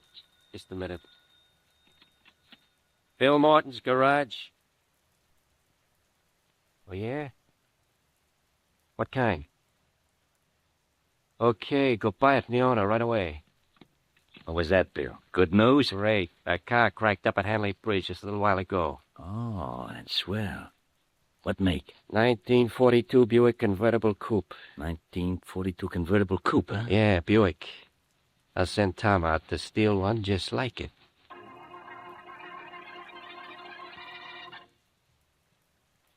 Now meet Dick Calmer as Boston Blackie. Enemy to those who make him an enemy. Friend to those who have no friend.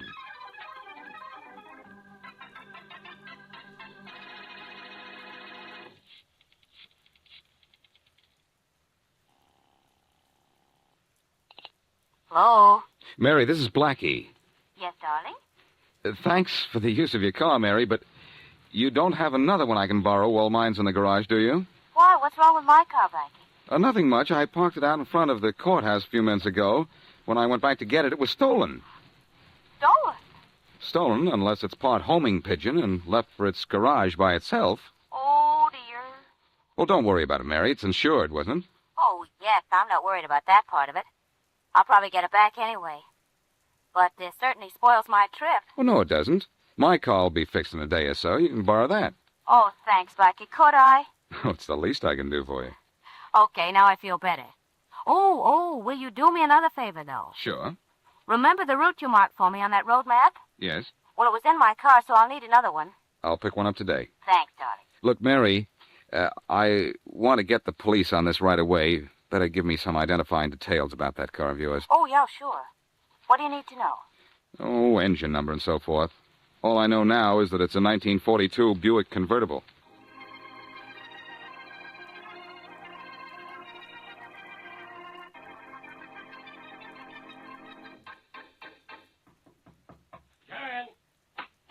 Hello, Faraday. Goodbye, Blackie. I'll say goodbye in a minute, Inspector. First, I want you to do something for me. What is this? Be kind to Boston Blackie week? That's next week. Right now, this is Do Something for Mary Wesley hour. Mary car's been stolen. You come to me about a stolen car?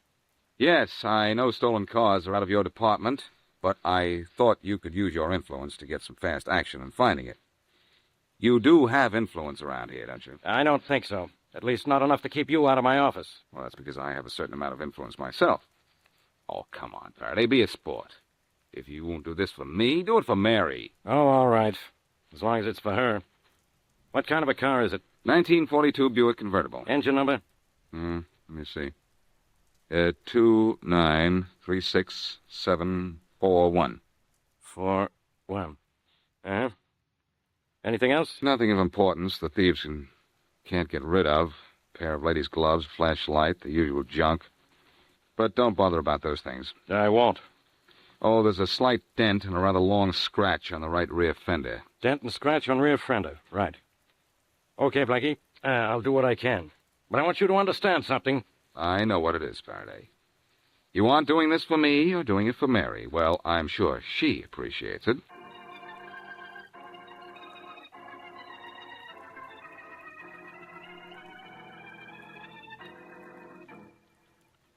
How's it coming, Tom? Okay, Mr. Morton. Pete and I are putting the motor from the wrecked car into the stolen car right now. Lower it easy, Pete. Okay, Tom. Okay. Hey, I know this car. Where'd you pick it up? In front of the courthouse a little while ago, Mr. Morton. Any trouble? Not a bit.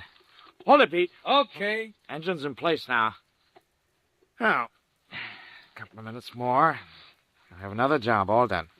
Thanks, Pete. You can go back upstairs now. I'll take it from here. Okay, Tom, you can call me if you need me. Yeah. I gotta laugh. Yeah, Mr. Morton? Why? Why? You know who this stolen car belongs to? Nah. To Mary Wesley. She parks it right here in my garage. Yeah? Well, I wouldn't know about that. I work down here in the basement most of the time. What are you griping about? This is where you do your best work. Got everything cleaned out of her car? Yeah. We'll get rid of everything, don't worry. Good. Be sure you get rid of the motor out of Miss Wesley's car. We don't want that laying around. Don't worry, I said. Somebody upstairs wants to get their car out, I guess. Pete must be busy. Hold the hammer, Tom. Okay. I'm through anyway. Yeah? Mr. Morton? Yeah, Pete. This lady up here wants to see you. It's Miss Wesley. She wants to talk to you. Oh. Tell her I'm not here. Okay. No, wait. I'll send Tom up to talk to her. Okay. Hey, Tom. Yeah, Mr. Morton? The Wesley dame is upstairs. You go talk to her, will you? Talk to her? What'll I say? Nothing. Just hear what she has to say. Okay. You got the motor from the wrecked car in, so this Wesley gal's car will run? It's all set to travel, Mr. Morton. Okay, go up and see what the Wesley dame wants. Yeah. If she wants me, I'm not here. Okay, boss. I'll remember. I'm smart that way. Hi, Pete. Where's this Miss Wesley? Over there by the gas pumps, Tom. Thanks. I'm Tom, the mechanic. You want something, Miss Wesley? Yes, I do. What she wants is a car. I can talk for myself, Blackie, thank you. Tom, do you have a car I can rent? Mine's been stolen. Ah, that's too bad, miss, but we don't have a thing. Well, it was a nice try, Mary. Maybe my garage will let us have one. No, Blackie, we'll just wait till yours is ready. I'm sorry I can't help you, miss. Is that all you wanted? Yes, thanks. Oh, hope you get your car back, miss. Thanks, so do I. Come on, Blackie. Let's hop in a cab and go down to my garage. Maybe they... Say, Pete. Yeah, Tom? Did you get that new grease gun from Barney's? No, not yet.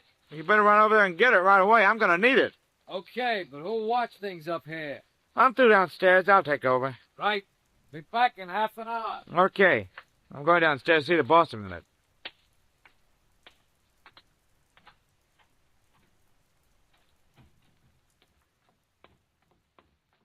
You still down here, Mr. Morton? Sure.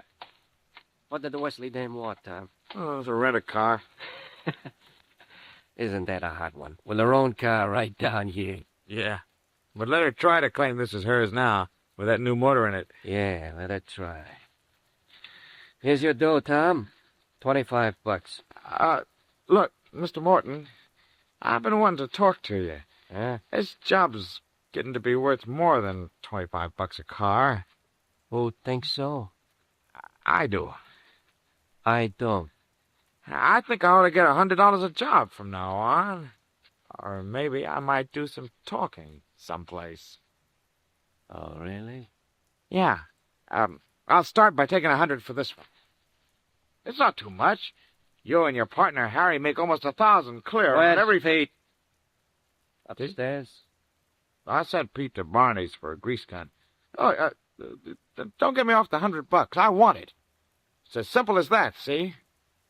No, it isn't, It's as simple as this.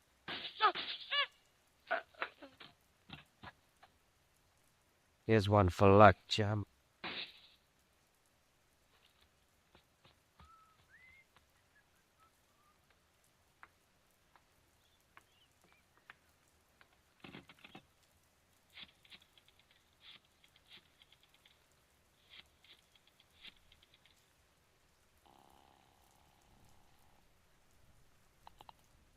Harry's used cars. Harry, this is Bill Morton. I got another car ready for you. The one you picked up today? Yeah, the engine from the wrecked car is in it. In good shape, too. We ought to get $900 to $1,000 for this one. Good. I'll send for it right away. Swell. And by the way, Harry, we'll need a new mechanic. No mechanic? Why? What's the matter with Tom? Tom? Oh, he don't work here anymore.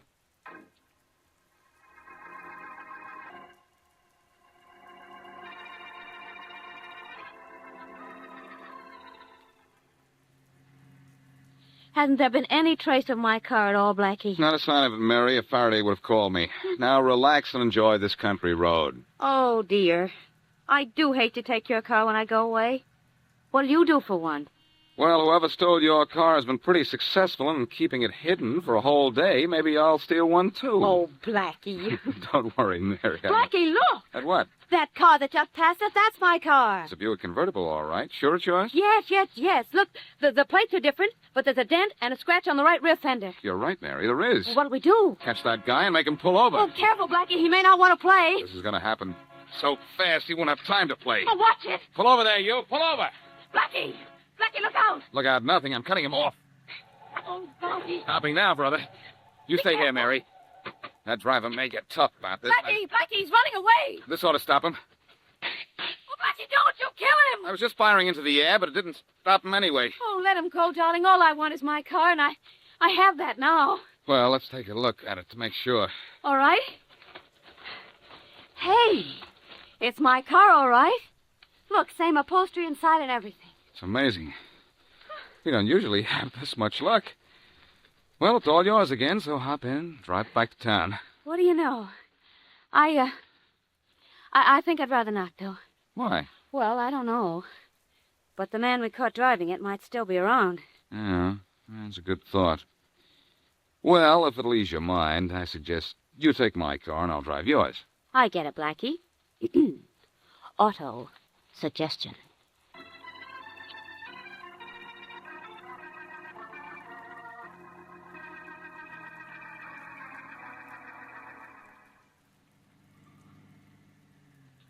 Hey, yo. You speaking to me, officer? Yeah. Where'd you get the... Well, if it isn't Boston Blackie. And if it isn't Officer Smith. Don't tell me I went through a red light back there. Nope. Well, if I did, I'll stop on a green one to make up for it. You're sitting in a bad car to make jokes, Blackie. Oh, the car's all right. It's only my jokes that are bad. There's nothing wrong with the car, Blackie. It's just what it was used for last night. Huh? What? 1942 Buick convertible with these license plates was seen out in the country at 9 o'clock last night. And the driver dumped a dead body out of it.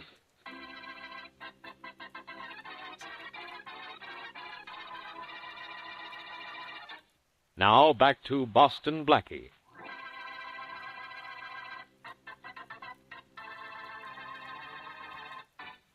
A 1942 Buick convertible is wrecked, and Mary Wesley's car, also a 1942 Buick convertible, is stolen. The thieves buy the wrecked car, lift out its engine, and put it in Mary's car, thereby removing from Mary's car one of its surest means of identification, the engine number. Tom, the mechanic who switches the engines from the wrecked to the stolen cars, threatens to go to the police if he's not given more money. So Bill Morton, his boss, shoots and kills him. The next day, Blackie spots Mary's car and forces it to the curb.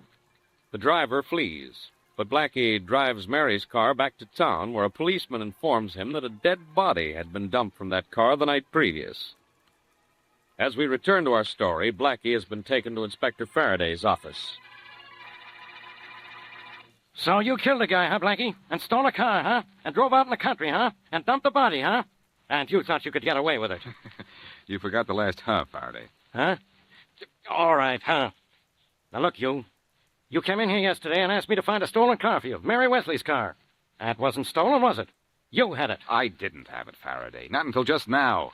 I caught a guy driving it, forced him to the side of the road, and took the car away from him. A great story.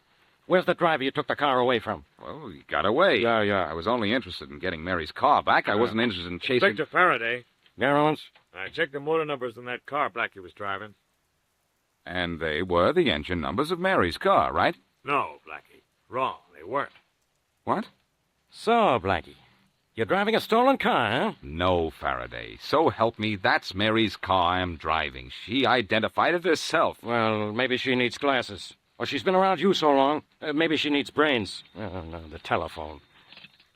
Faraday speaking. Inspector Faraday, this is Callahan of the Stolen Car Department. Don't bother me. Look, Inspector, you asked us to find a 1942 Buick convertible stolen from a Miss Mary Wesley. Well?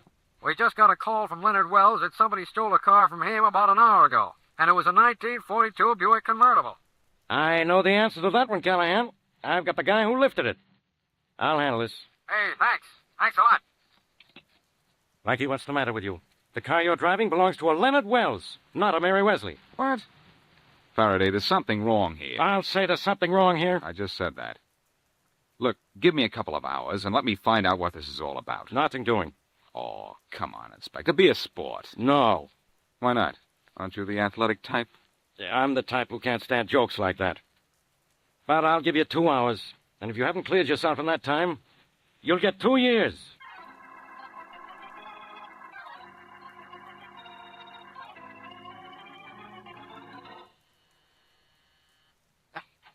Yes? Are you Leonard Wells? Yes? Your car was stolen today, wasn't it? Yes, it was. Gave me quite a scare, too. Somebody cut me off. I thought it was a stick-up, so I ran. I'd like to talk to you about that. May I come in? Sure. Thanks. That was your car, Mr. Wells? It was. Do you have proof it was yours? I bought it. Where? Harry's used cars. When? Yesterday? You have a bill of sale? Sure. Where is the bill of sale? Right here. Mm-hmm. Engine and license number matches the car I was driving, all right. Why should they? Good question, Mr. Wells. Now I'm going out and look for an answer to match.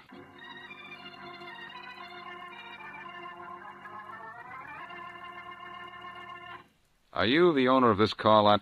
Yeah, I'm Harry. Got the best used cars in town right here. I don't doubt it. Can you give me a little information? Sure. Be glad to give you anything you want, mister. Did you sell a car to Leonard Wells today? Yeah, sure did. Fine car, too. One of the best I've had in a long time. A 1942 Buick convertible. He recommend me to you? Yes, in a way. Where'd you get the car, Harry? I bought it, mister. A fellow by the name of Jack Brown. Banged it up at Hanley Bridge the night before last. I bought it from him. Jack Brown, huh? Thanks. Oh, think nothing of it, mister. Think nothing of it.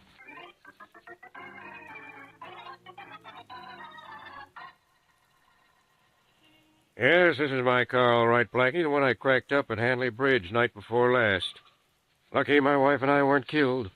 They sure did a good job of fixing it up. Are you sure this is your car, Mr. Brown? It's gotta be, hasn't it? Same make, the engine, the license numbers match the numbers in my bill of sale. What's it doing outside a police station? It was stolen. Stolen? You mean after I sold it to a fellow from Harry's used cars? I guess so. When did you sell it? About a half hour after I wrecked it. He offered me $50 for it, and I took it. Wish I hadn't sold that wreck now. I didn't know it'd be as easy to fix as this. I wish you hadn't sold it either, Brown. For whoever fixed this car of yours fixed me, too.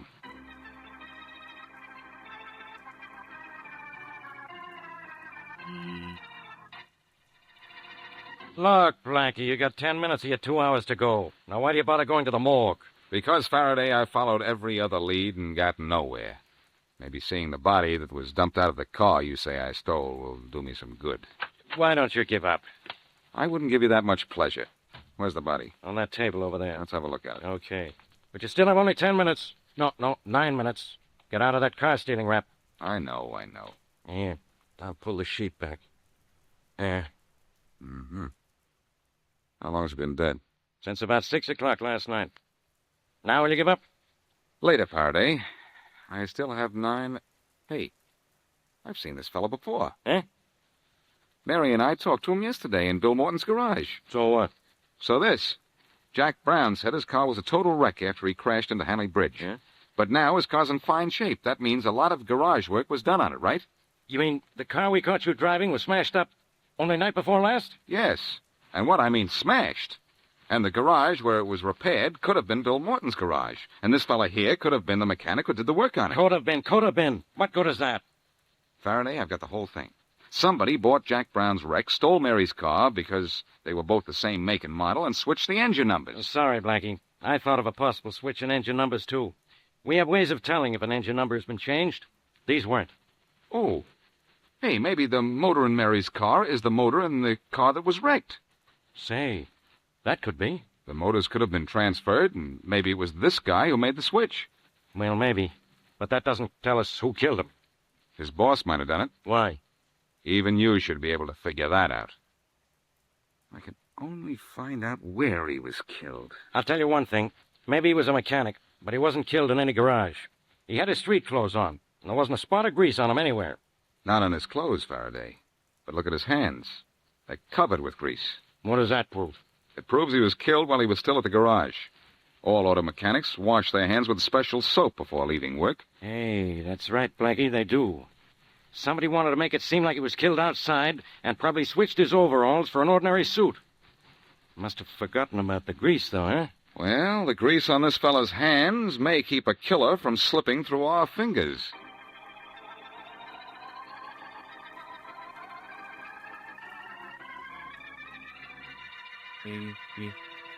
You Bill Morton? Yeah? I'm Boston Blackie. Oh, yeah? Yeah. I'm, doing a little investigating into the death of a mechanic who used to work here. You mean Tom? Tom's dead? Very. Oh, say, that's too bad. I wondered why he didn't come to work today. He couldn't very well. You know much about him? No, he was a good worker. One of the best repairmen I ever had. Worked downstairs in a shop. Oh, Tom worked downstairs, huh? Yeah. Mind if I go down there and have a look around? Oh, come on, I'll take you down. Thanks.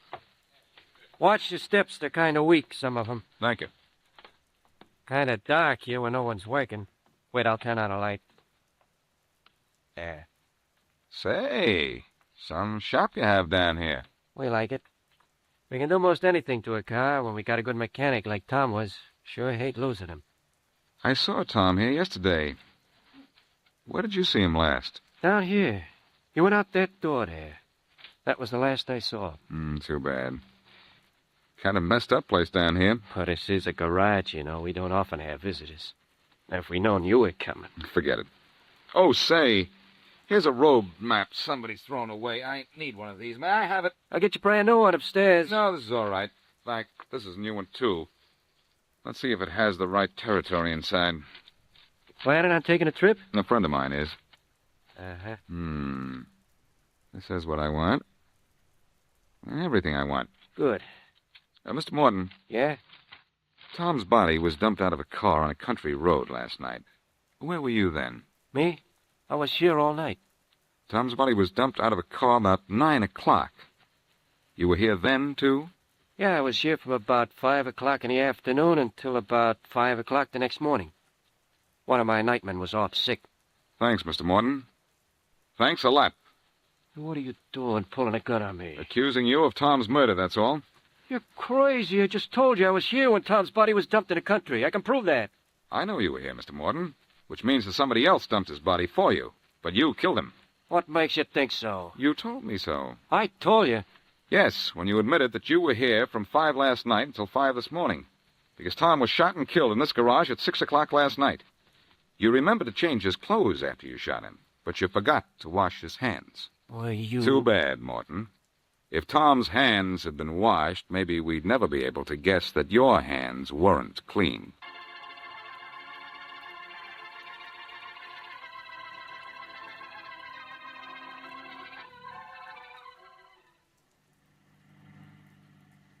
Oh, what a lovely day for a drive in the country, Blackie. I'm surprised you wanted to go with me, Mary.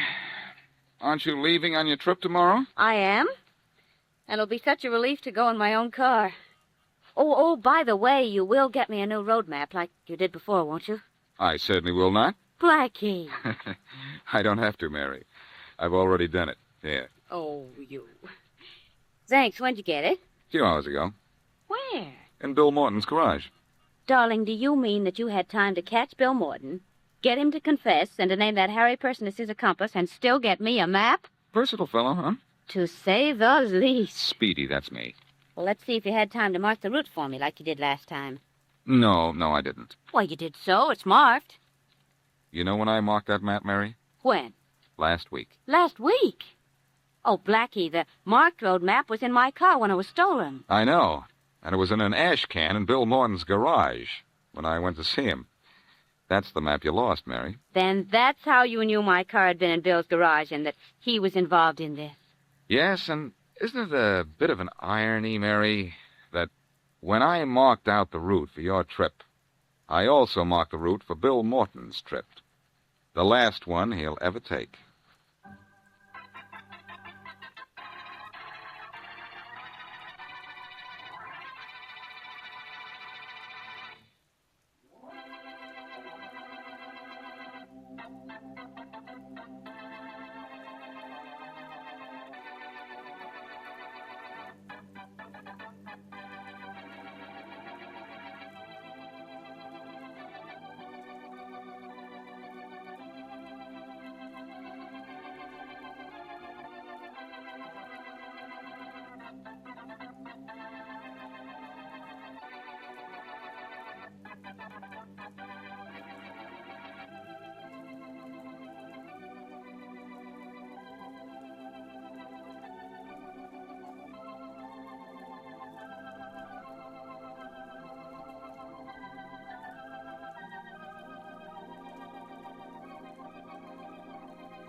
Operator.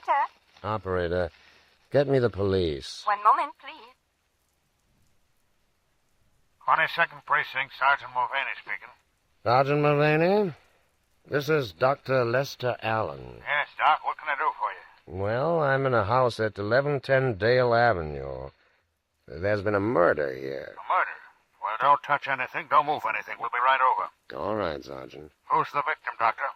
The victim was a patient of mine, Miss Frances Fielding. I'm a psychiatrist, Do Sergeant. you know how she was killed or who killed her?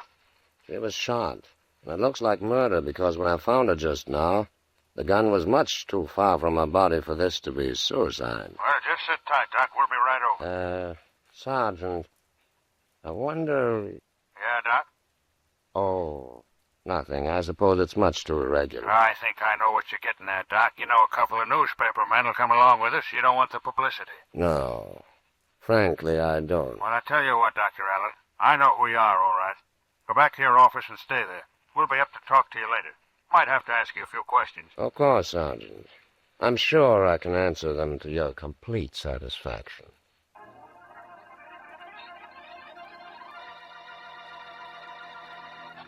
And now meet Dick Calmer as Boston Blackie. Enemy to those who make him an enemy. Friend to those who have no friend.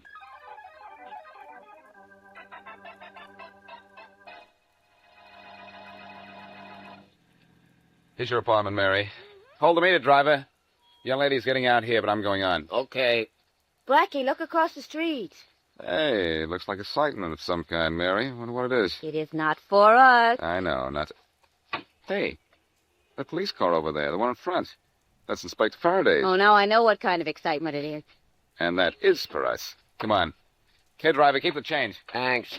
Come on, Mary. Oh, golly, do we have to, Blackie? Does water have to run downhill? That was a foolish answer. That's what a foolish question deserves, they tell me. Okay, darling. There's Inspector Faraday coming out to his car. Good. Now we won't have to waste time finding him. Hello, Faraday. Who's that? Who would you expect to turn up about this time? Blackie, I might have known it was you. Hello, Inspector Faraday. What are you doing in my neighborhood? Hello, Miss Wesley. What's murder doing in your neighborhood? Murder, Faraday? Yeah, in that house there. Girl by the name of Frances Fielding. Now, don't look at me, Faraday. Mary and I were at the Mercedes restaurant tonight, and I have a dozen witnesses to prove it. The girl was killed about 8 o'clock. I suppose you were at the Mercedes then? Yes, we were. See anybody around here before you went to eat? I didn't. I didn't either. Oh, wait. I met Dr. Allen here. In fact, he went right into this house. He was going in to see a patient, he said. Remember, Mary? Hey, that's right. Dr. Allen, huh? Dr. Lester Allen, a psychiatrist. I think I'll go over and have a talk with him. Faraday, you don't think... I do think, Blackie. That's something you don't give me credit for. That's something that's going to get you in trouble someday. Someday. I'll see you later, Blackie. Much later, I hope. But, Faraday, you aren't going to pin this on Dr. Allen, are you? Not unless he did it. Well, he didn't. I've known him for years. Well, then maybe that's why he did it. Knowing you has made him tired of going straight. I like that. Do you, Inspector? Well, Dr. Allen's a nice guy, and if you're going to see him, I'm going with you. How do you like that?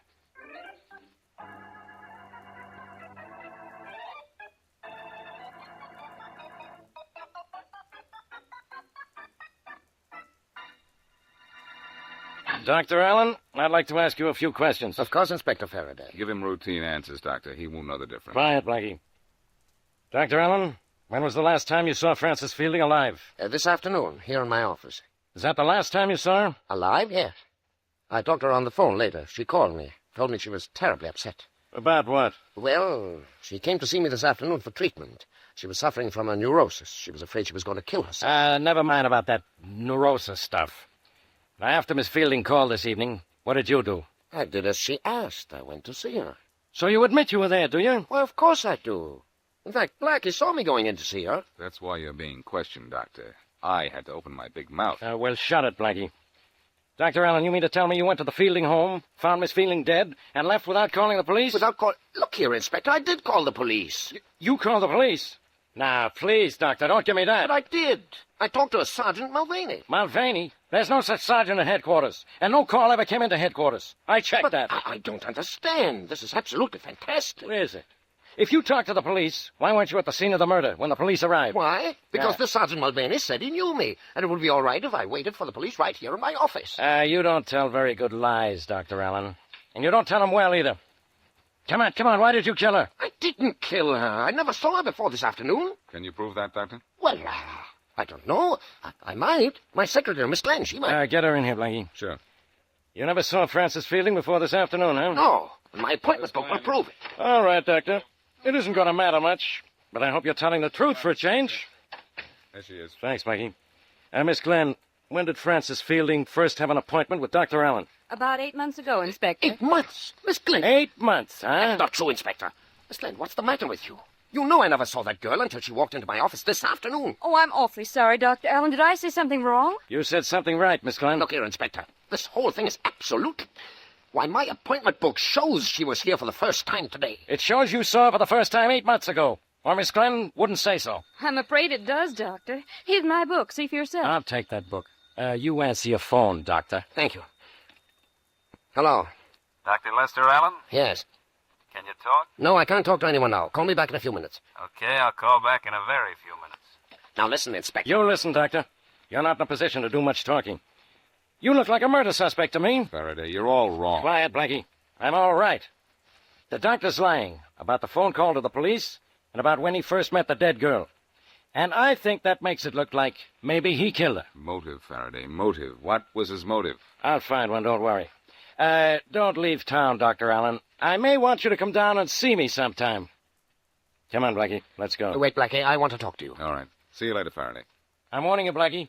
You stay out of this. Tell that to someone who hasn't solved most of your cases for you. Miss Glenn, show Inspector Faraday the way out, will you? Of course. Right this way, Inspector. Doctor, I'm awfully sorry. In a way, I got you into this. I'm not blaming you, Blackie. I understand all you did was say you saw me at Miss Fielding's house. What I don't... Oh. Excuse me. Hello? Hello, Dr. Allen. Can you talk now? Yes. This is Roger Fielding. Francis Fielding's brother. Oh, yes. Well, just a minute. What's the matter, Doctor? Blackie, this is Francis Fielding's brother. Should I talk to him? Yes, but let me listen, too. Is there an extension I can use? Yes, right there on that table. Oh, yeah. Go ahead and talk to him now. Yes, Mr. Fielding, what is it? You know what it is, Doc. It's about what you did to my sister. What I did to her? That's right, she's dead. Don't try to tell me you didn't kill her. What makes you think I did? Her little diary told me so. Just let me read you what it says here on one of the pages. Kept for a year, and you're on every page. This is 7 months ago. It says, I love Lester so, he says he loves me. But I know one of these days he'll leave me to go back to his wife. I envy Mrs. Allen so, but I won't let him go. I just won't let him go. Look here, I didn't even know your sister 7 months ago. Listen to this, Doc. This is even better. Here's what it says on a page of her diary about a month ago. She wrote, Lester's throwing me over. I just know he is.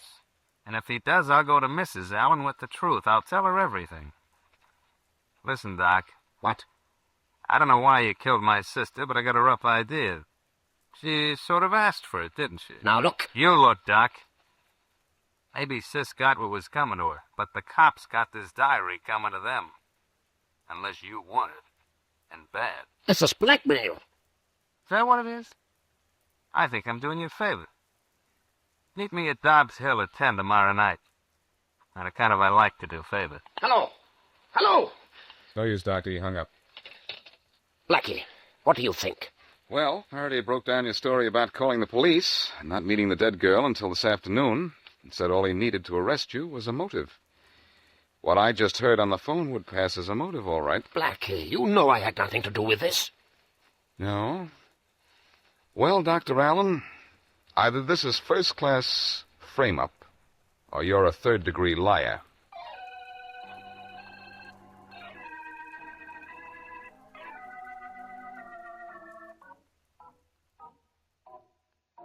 Golly, Blackie. The Fielding home is spooky enough upstairs. Do we have to stay down here in the basement much longer? Only until we find telephone wires that look as if they've been tampered with.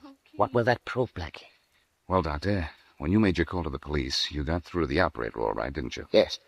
But before you got the police, there was a long pause, huh? Yes, quite long. Then the Sergeant Mulvaney answered. But there's no such person on the force. You didn't talk to the police, but maybe to someone here in the basement. Blackie, do you Huh? want wires that look as if they've been cut? Or wires with tape on them, Mary, to cover a place where they've been scraped. Here are two of them. 2 is what we want. Come on, Doctor. Aren't you glad you brought me? These are the wires we want, all right? Can you tell if they've been tapped? Easily. Just look at them. The wires have been separated, the insulation scraped off, then the bare wires taped together again. Does this really prove the doctor's story about talking to a Sergeant Mulvaney? Yes, Mary. Here's why. Whoever tricked the doctor into thinking he was talking to the police was down here when the doctor dialed the operator. I did get the operator then. That was legitimate. Oh, yes. But after you got the operator, there was a long pause, you said. Yes, there was. Blackie, Dr. Allen was cut off during that pause. That's right, Mary. It was the man down here who took over his call to the police, probably asked us some foolish questions, then hung up on them. Then the man switched the doctor back in and talked to him. Exactly. And you, Dr. Allen, thought you were talking to the police, while all the time you were talking to the man down here. Well, who was that man, though? Francis Feeling's killer, probably. I think I feel better already. You believe me now, don't you? I think so. But we'll never convince Faraday you're innocent if he sees the dead girl's diary. I've got to keep that meeting with her brother tonight. Yes, but in the meantime, we'd better work on another angle. What, Blackie? The reason for the girl's death. What would be a good reason? Well, money, if it's enough. But enough or not, if we could find she carried insurance payable to someone who had a chance to kill her, that would be enough for me.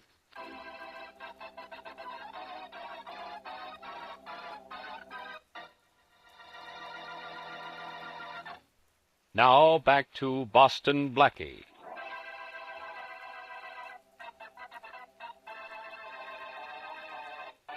Psychiatrist Lester Allen receives a phone call from his new patient, Frances Fielding, to come to her home at once.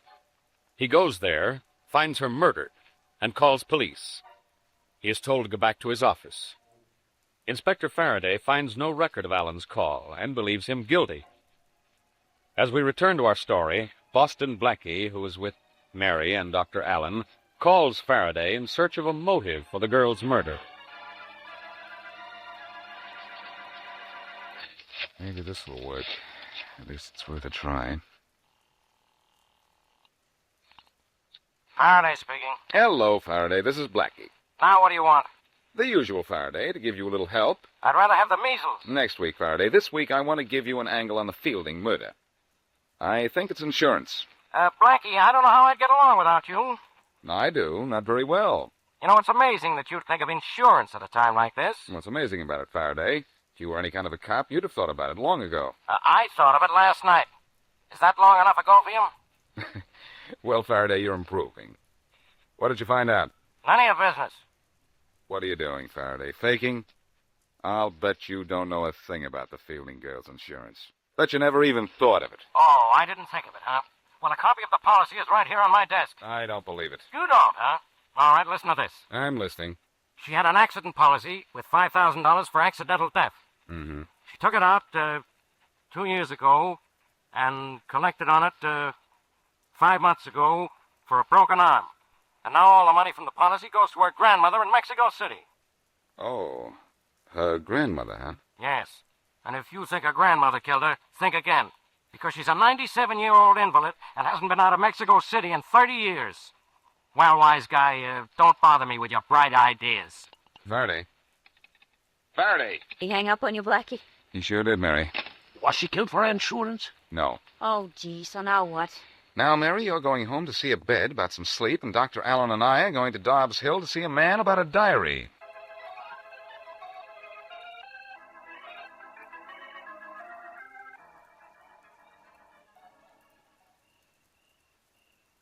There's his car, parked on the other side of the road. Now, you stay down there in the back of your car. You sure it's safe for you to go over and talk to him? You sure this fellow's never seen you? No, he's never seen me. At least I don't think so. Well, I'd better go on over and talk to him before he gets suspicious. I'll try and sound as much like you as I can. Sit tight. Here I go. All right. Good luck.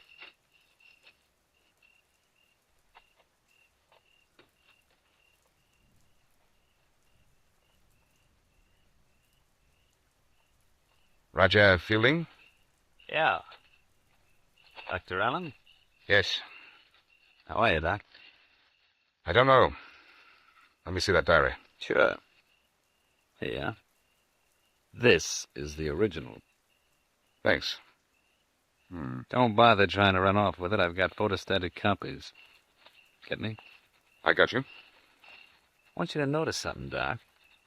She wrote in her diary every day. Every single day. Yes, so I see. And every day, every single day, she wrote about Doc Allen. Nice diary, huh? Pretty incriminating. Pretty valuable to me. It's her handwriting, and she kept it about a year. Hold it. I want to compare the writing with the note she sent me asking for an appointment here. All right. Yeah. She wrote the diary all right? Sure she did. Now, I'm not asking much, Doc, only a little. Now. And later? A little more. And after that? Oh, whenever I get a little pushed for cash, then either you come across with the money like a nice guy, or I take this diary to the cops. What for? What for?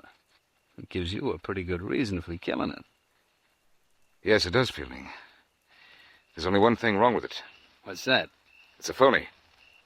A phony, huh? Well, let me tell you something. What? As a doc, you're a phony, too.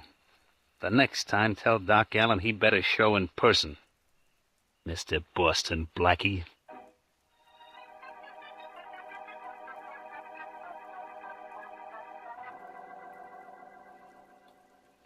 I'm still sorry I couldn't fool that guy, Doctor. Well, it was a nice try, Blackie. Let's go into my office. Maybe we can think of something else. We've got to, or Inspector Faraday will come running after you with a... running, Blackie. I'm waiting. Hello, Faraday. Good evening, Inspector. I'm sure glad to see you, Doctor. I was afraid you'd skip town. No. All I did was drive out. For a little air, Faraday. After that conversation with you last night, he needed it. Try it, Blackie. Dr. Allen, I'm taking you to headquarters. What for? Questioning. Faraday, you can't do that.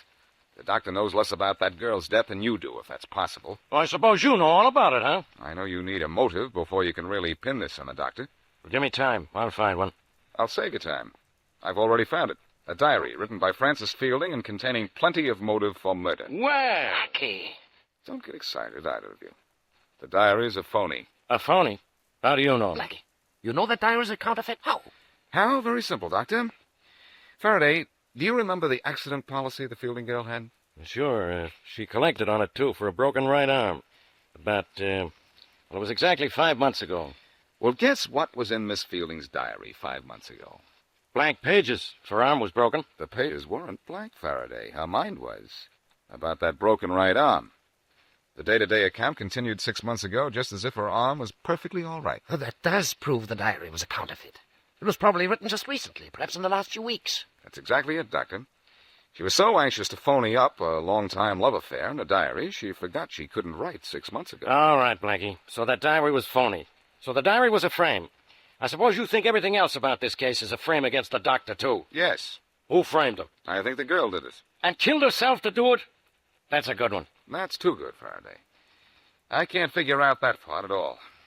But she was part of a frame against the doctor. That much I do know. Look, will you quit trying to do my thinking for me? Somebody has to. You don't. I don't, huh? Well, Dr. Allen here says he met the Fielding girl for the first time yesterday, but his own appointment book shows he's been seeing her for 8 months. Explain that. I can't understand it. I can. You were lying. Just as you were lying when you said you called the police. He thought he did call them, Faraday. What do you mean, thought he did? Whoever killed Miss Fielding tapped the phone in her house and pretended to be the police. Yeah? How do you know? I did a very strange thing for me, Faraday. I investigated. And look, have you ever heard of Roger Fielding? Roger Fielding. Roger Fielding sounds familiar. How familiar? I think he was arrested once. He served time, too. What for? I don't know, but I can find out. Well, you find out why Roger Fielding was arrested. And if it's for what I hope it is, maybe I'll find out why you can arrest him again.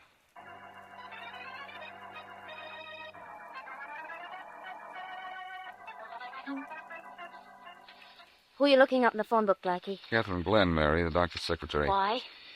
Well, Faraday found out that Roger Fielding used to work for the telephone company. Went to jail for stealing payphone collections. I knew he was responsible for this frame-up as soon as he flashed the phony diary, but I wanted to make sure. Oh, I see. And when you found out he'd worked for the phone company at one time, you figured he knew how to tap the phone in his sister's house. Right. Let me see. Yeah, and the only thing I have to prove now is that Catherine Glenn was working with Fielding. And of course, she phoned up Dr. Allen's appointment book. Ah, here's the number. Darling, where's Dr. Allen now? At headquarters, poor guy. Faraday wouldn't wait. Oh. What are you going to say to Miss Glenn? I'm going to pretend I'm Roger Fielding and see what she says to me. Oh, again. Happy pretending. Thanks. Hello? Okay, this is Roger. Roger who? You don't know? I think I do, but Look, I have to see you. What about? Just to check on a few things. Such as... You ought to know. I ought to know who you are, but I don't. You don't? No. Unless you couldn't be Boston Blackie by any chance. What happened? Nothing. She knew who I was. I'm not very good at fooling people tonight, Darling, apparently. you never were very good at fooling me. I was never trying to pin a murder on you. I have never given you the chance, though. Well, Fielding and Miss Glenn have. And I'm going to take it, too. There's just one more thing I can do.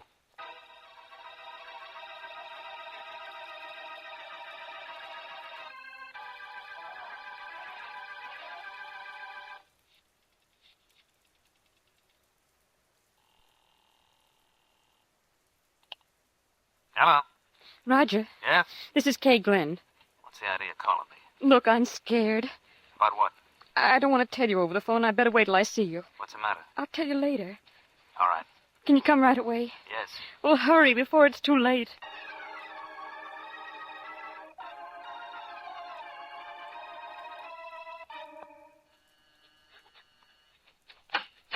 Oh, come in, Roger. What's up, kid? What's the trouble? Wait till I lock the door.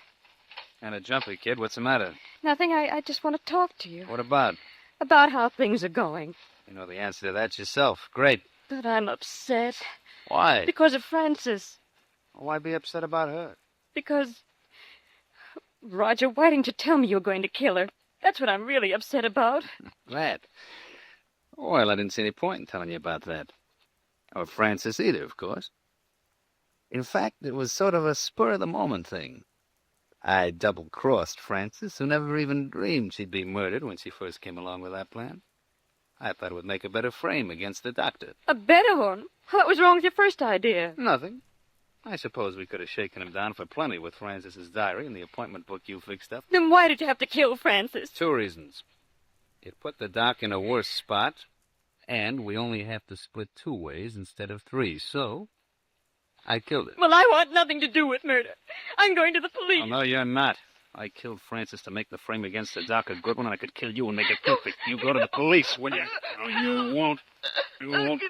I'm calling a cop. I'll fix you so you don't call. How you doing? You called the wrong man, Kay. I got here first. Oh, thanks, Blackie. He was going to choke me. You can come out now, Faraday. The danger's over. Very funny. I had to slip up behind Fielding and slug him, or he'd have choked Miss Glenn here. Yeah, I know. I heard plenty before you clipped him. I guess you did it that, Faraday. You know, I just couldn't get along without you. What would I do for laughs? You'd look in the mirror. Well, I gotta revive this guy now and get him down to headquarters. I suppose I'm going to headquarters, too. Yes, Miss Glenn. But I don't think you'll get what Fielding is going to get. He did a good job working with me after Francis was killed. It was your cooperation that helped us break this case. Oh, I did my best, Blackie. I had to. When I first got into this, there was no talk about killing Francis Fielding. I'm glad Dr. Allen's name is clear. Really, I am. I think the police will believe you, Miss Glenn. Oh, well, for his frame-up against Lester Allen, M.D., Fielding's name from now on is M.U.D.